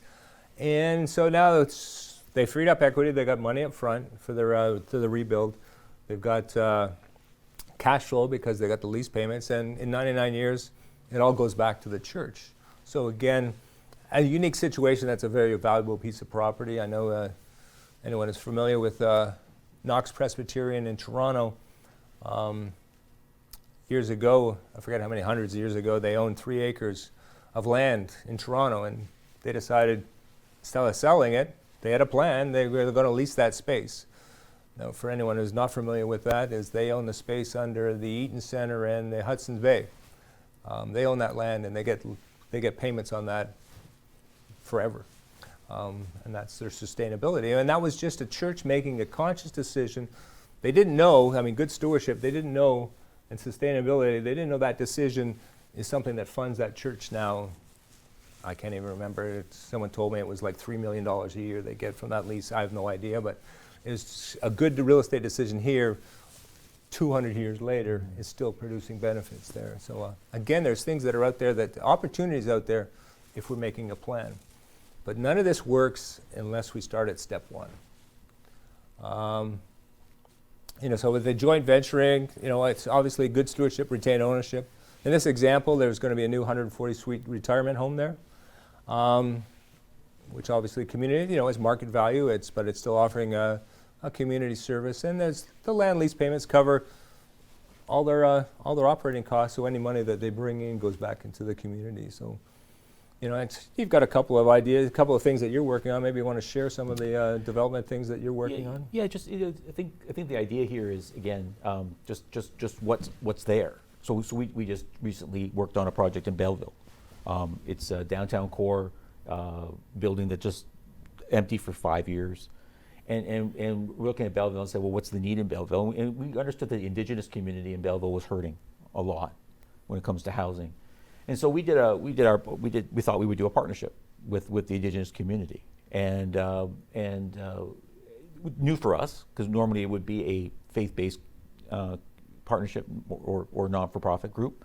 So this will be our first Indigenous project. And so what we did was we just contacted one, and we knew that they had lots of money in their hands from the government, payouts and things of that nature for them. And so they got excited about it and said, hey, we want to partner with you. Yeah, we're in. And we said, great. And then the neighboring Indigenous group heard about it and said, could we be part of that? And so we talked to the first group, and they said, yeah. And then another one got wind of it. And the one near Belleville got wind of it, Mohawk Indigenous group, and they said, can we have part of that? And we said, yeah. And then the Métis people from Ontario said, we got just wind of this project, can we be part of it? We had 4 Indigenous groups partnering with us on this project. What an experience. Not even to realize that we were part of a reconciliation process here. These people don't talk to each other. Indigenous groups don't commit with each other. In fact, that they did, we had this great healing moment, and it's going to go down in history when we cut the ribbon for this property. Just out of the blue, right? Because you're present, and because you're present, you're open, and because you're open, you're welcoming, and because you're welcoming, people say, I want to be part of that vision. I'm a prophet guy too, so I'm not to say I'm not a prophet, Mike, but because I am, and And when you're involved in building a building, you want to make some money. These guys have a heart. And they go, well, we want to make everything affordable. And I went, well, how do you make money on it when everything's affordable? Doesn't make sense. And again, the ingenuity of a people group that has a vision. When you have a vision, the people don't perish, right? It's the people that have no vision that perish. And they go out there, they've got all the funding. They have collected all the funding required to make the entire project social. Nice. All affordable for 4 Indigenous people groups who don't have housing. I went, kudos to you guys. And we turned over the whole operation to them. We're going to build a building, but we're going to let them have the ownership of it. They're going to run it. So I think that's priceless. Again, and it comes back to what we talk about is putting it out there. And so we all started with what's the story? Yeah. Is having that story. I mean, we can fail many times. I mean, that fear of failure. But you know, it was working with a church, and they had X number of dollars in the bank, and they said, well, we'd rather go down swinging, Mike, than just use this money just for us to meet here. Like, let's try something. Yeah. Let's go in there. And when they put it out there, they put a request for ideas. It wasn't even a proposal, and people came back with ideas, but they had a vision. They wanted to do something in the community, and they put it out there. And it doesn't have to be big. I mean, a lot of times we talk about selling. Get to the point where people are throwing in the keys. All of it United in Hamilton. So I was part of it. They retained me to help. When I say help close it, I'm just sort of that resource that organizes things from, helping select a realtor to one of my specialties is getting rid of stuff. So I helped them go through the church and get rid of stuff and things like that. But one of the, they had to start with, you're going to have lots of opportunities to sell this building. And they said, well, Mike, we voted and we want it. Even if we take a little less, we'd like to see it go to a faith group. And I says, well, a lot of times you're going to be turning down money. And I said, Mike, we'd like to see it go to a faith group. And sure enough, we had offers from developers, and there was about I forget, $300,000-$400,000 spread. But this church group, they asked to meet with us, and we got to meet them, and the deal was done, and we planned a whole ceremony around working together and the closing of the church. So we had the minister talk, the United Church minister talk to the congregation, and then we brought in the new congregation, and they talked. And I mean, a great moment, and this church would never have an opportunity. I mean, because when I know like 5 churches right now that want to buy a church, right? Because they're growing and they have a need, but they're competing with developers all the time. So the land is so expensive and the buildings are so expensive. But this faith group was willing to say, well, look, if we get they have a substantial organization, that we'd like to go that direction. So again, they made, is that good stewardship? Is that good community? It met all those things, but they made that decision up front is that's who they wanted to do with it. And many organizations, please, if you're listening here, don't try to get yours. Everyone wants their church to be a concert venue. Yeah. Everyone does, there's enough concert venues out there. There was a church in Saskatchewan, and they put it out there that they were a concert venue, and it's, great old churches. They have great acoustics and a lot of great things there. And they sold it to a group that was going to be this musical venue. Of course, a year later, they couldn't make it work. They sold it at a huge profit, and moved on there. So again, it's there's a lot of opportunities there, but there's a lot of pitfalls. Let's talk about amalgamation. Yeah. Ooh, this is a good one. Amalgamation, we see that, it's used, it's my Masonic friends, is a lot of times, a lodge will sell and join another lodge because they meet on different days. A lot of churches looking at amalgamation. But what we see a lot of times is an old building, people with an old building moving in with people with another old building, and they use all that money to fix up that old building, and then they run out of money, and then they go to amalgamate with another old building. And it's just prolonging that cycle in a big way. So, a few years ago, we watched this group sell for $1 million, move to another church, put that $1 million into renovations. That group got into they sold it, and they took the money again and renovated space there. And when it was all over, all that equity from hundreds of years of congregations working hard was all eroded. into trying to fix these buildings up and trying to, you know, the line I use is they're mortgaging the future to stay in the past. You know, and that's what we're doing as well. We're going to take our money and we're going to fix this. It's mortgaging your future to stay where you are. Yeah. I've got 40 people in my pews, and we're going to go over here, and I got 40. Now we got 80. But a lot of those people won't stay because anyone who's built an amalgamation, there's resentments and everything else. So it has to be a lot of thought into it, and there's a lot of great groups. I know that denominations have missional consultants and people that will help in that transition. I did Lundy's Lane United amalgamated, but the process was so exciting and so fun. Is that we got both parties together, and they all worked together. We had to close the church. Lundy's Lane United was 20,000 square feet of stuff. You think that your mom and dad's house has lots of stuff? You should see a 100-year-old church with all this stuff. So, we worked together and had garage sales and we things that were gifted to the church. We went and we found the original donors or families of the original donors, but it was the other church working with us, And then we had a closing service at Lundy's Lane United. There was 200 people there, and then we rented buses and we went back to the church they're amalgamating with, and we had another service there, and it was just. It went well. You still lost people because they had allegiance to the other church, but it was two people working together and not one saying we're the winner and you're the loser, because everyone's looking for that. I've sat in meetings with 4 church groups, and we can do anything you want as long as we use our building. Yeah. And basically, if you're looking at amalgamation, you have to take the deeds of everyone's building, put it in the middle, and they go whatever works the best. Yeah. Because there's some properties that are better to sell, some are better to develop, and some are better to keep. But again, it's that planning of what's the mission, what's the vision. Let's go out in the community. We've got these resources to make it happen. I think too, it's we're at a place now at our steps where we're actually repeating now what we said at the beginning of the session, and that is the idea is that we need to be transparent. We need to be talking to people what that looks like. We need to be saying, this is why we're doing what we're doing. That communication is constantly going, it's constantly happening, so that they can make that a celebration.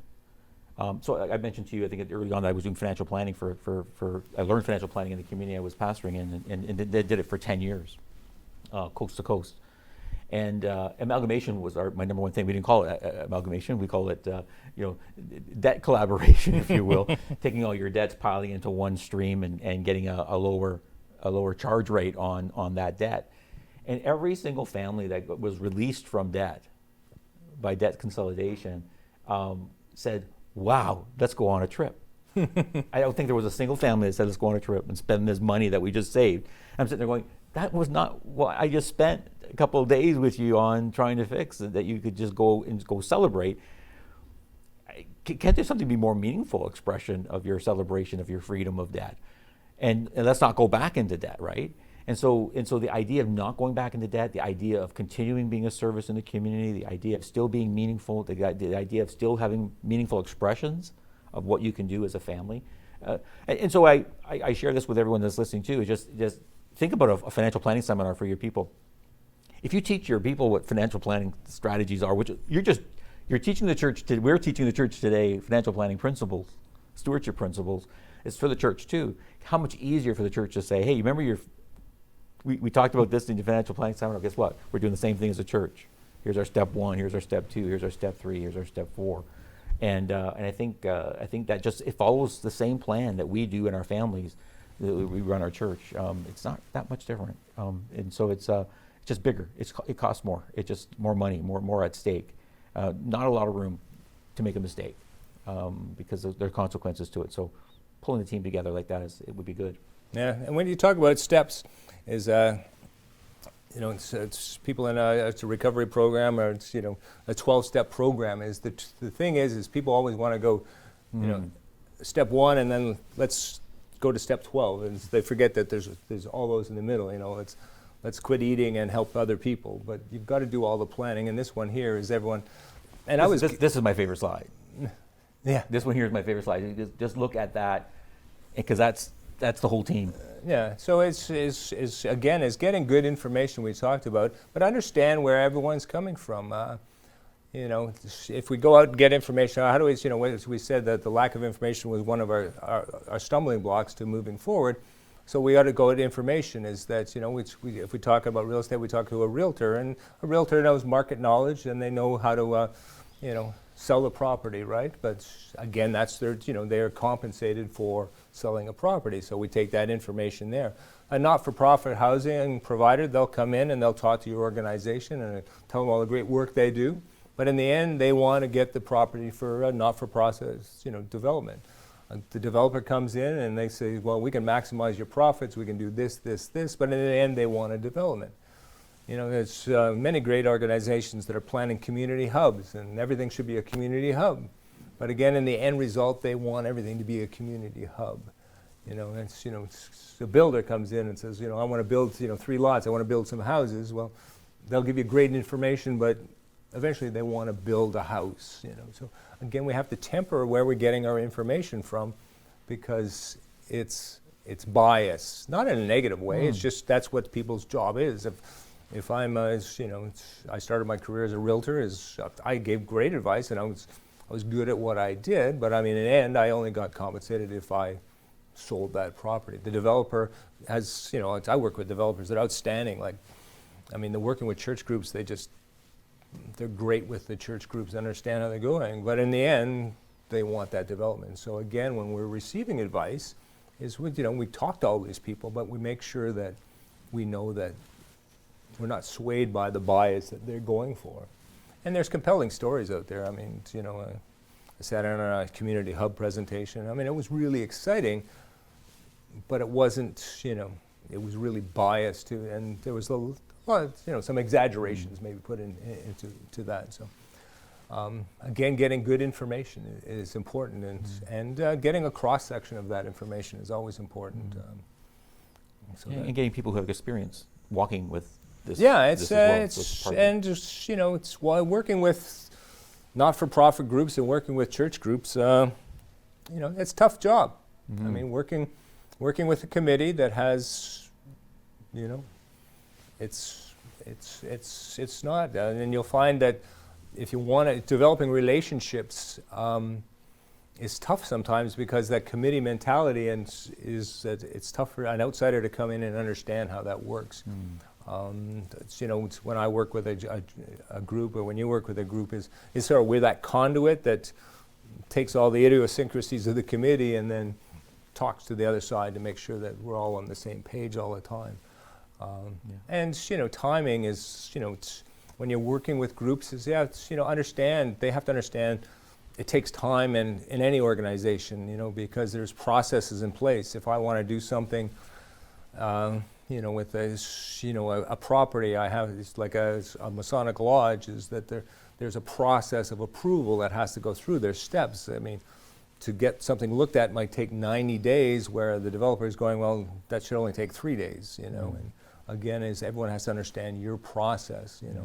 If you have to get, you know, if you have to get council's approval, then you have to get congregation approval, then you have to get a presbyterian council approval. That's a long time.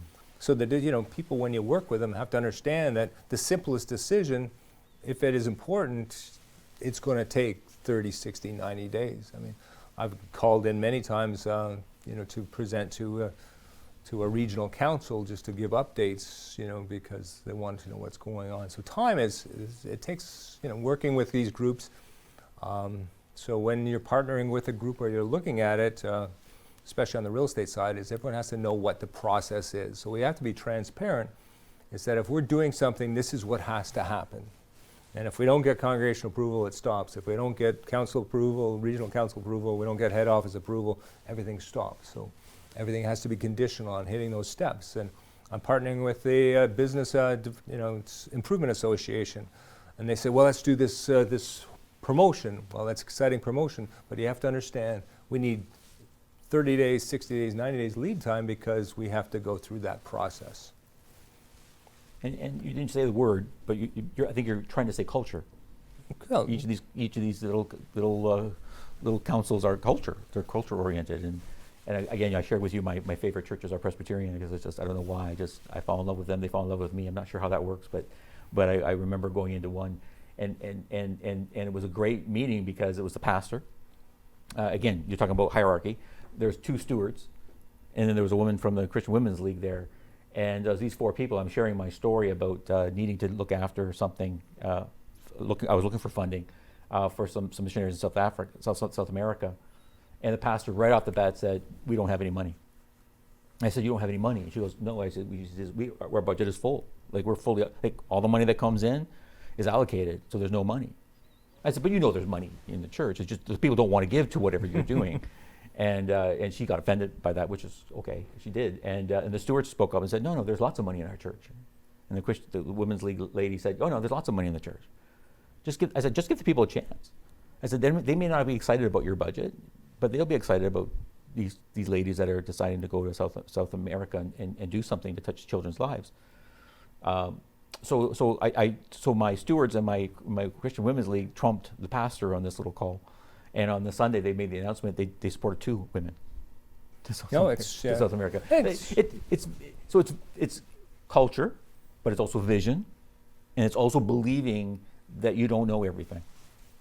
So either you and I don't know everything, and they don't know anything, but we get together, we challenge each other to make a difference. And it's old and new, and and so first church I worked with, it was a government grant that was available to do research on property. And I'm all excited, I'm going to save the world and going into the churches. And I went into this church and showed them how, we could have this money and it's not going to cost you anything. We can research different housing options for you and future development and do some future planning.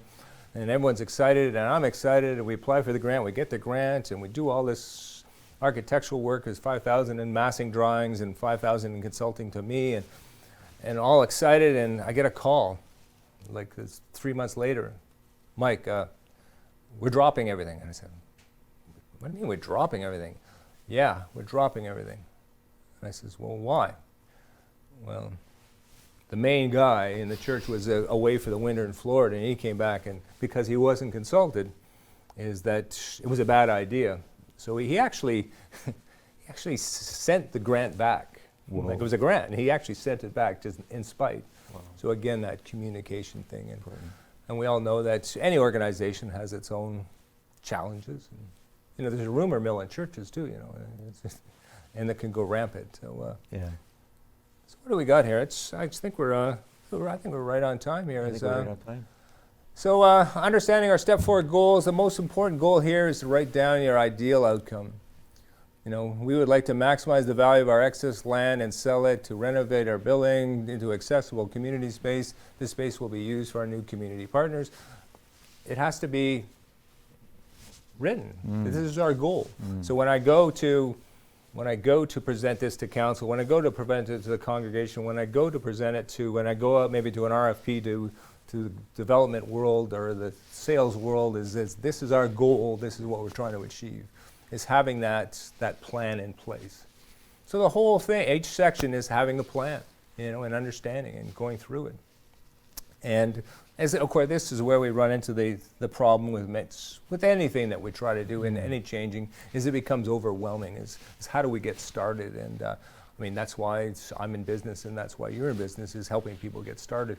And one thing we found is as weird as this is to be talking to 2 technicians and computer screens and people out there, is that virtual technology has changed a lot of the way we do business. Personally, I had to go to meet church groups. I was driving an hour to go to Kitchener, an hour back, and then it was a 3-hour meeting, and you're billing time and mileage on that time, and it becomes very cost. As a consultant, you can't do those things.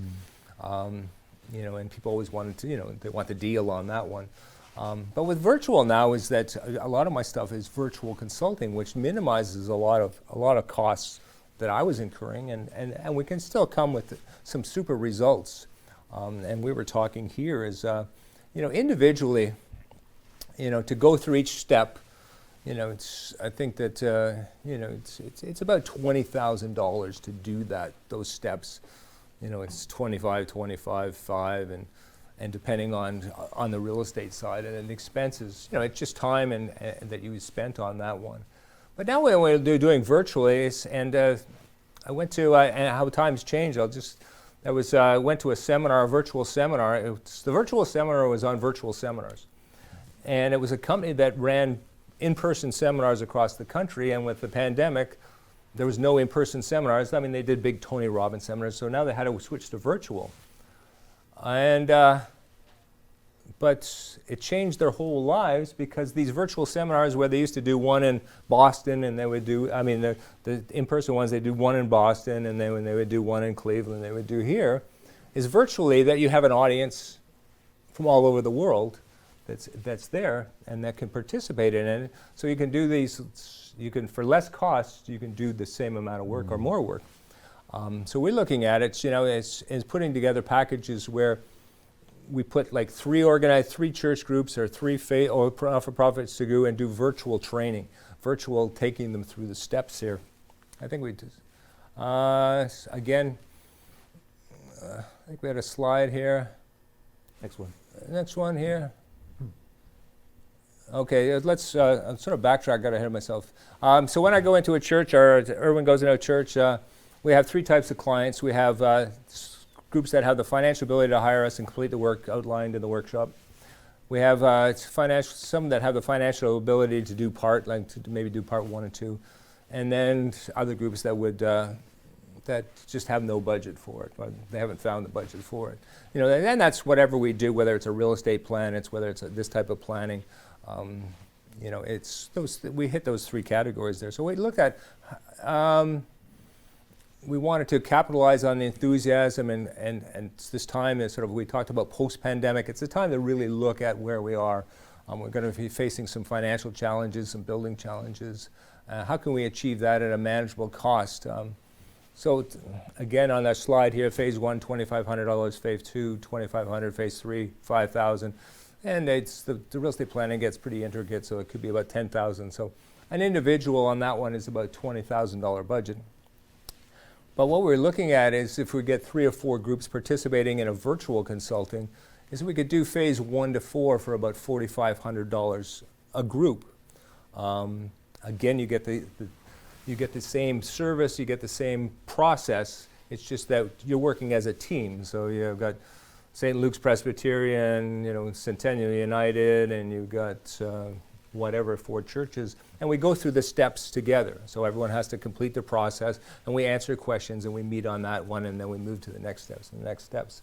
So we're going to be sending more information out to you on that one, but it's just, we really, again, working virtually here has been, kind of a blessing for us in revisiting how consulting works.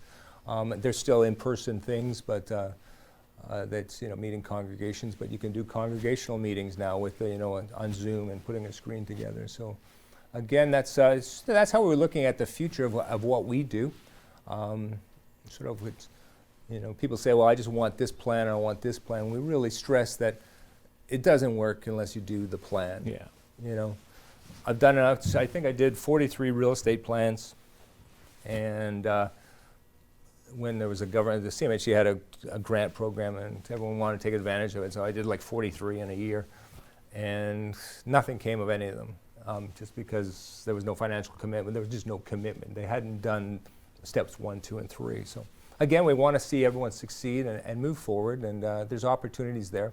So we're going to send out the notes to all the attendees, and I want to thank everyone. I think right now, maybe we'll just, if anyone wanted to type any questions, or they lasted through the session. Congratulations, yeah. Congratulations. The mind can only achieve what the bum can stand, Any questions? Any comments? Is anyone still awake? Going once. I can type really fast. Hey, go there and ask me a question.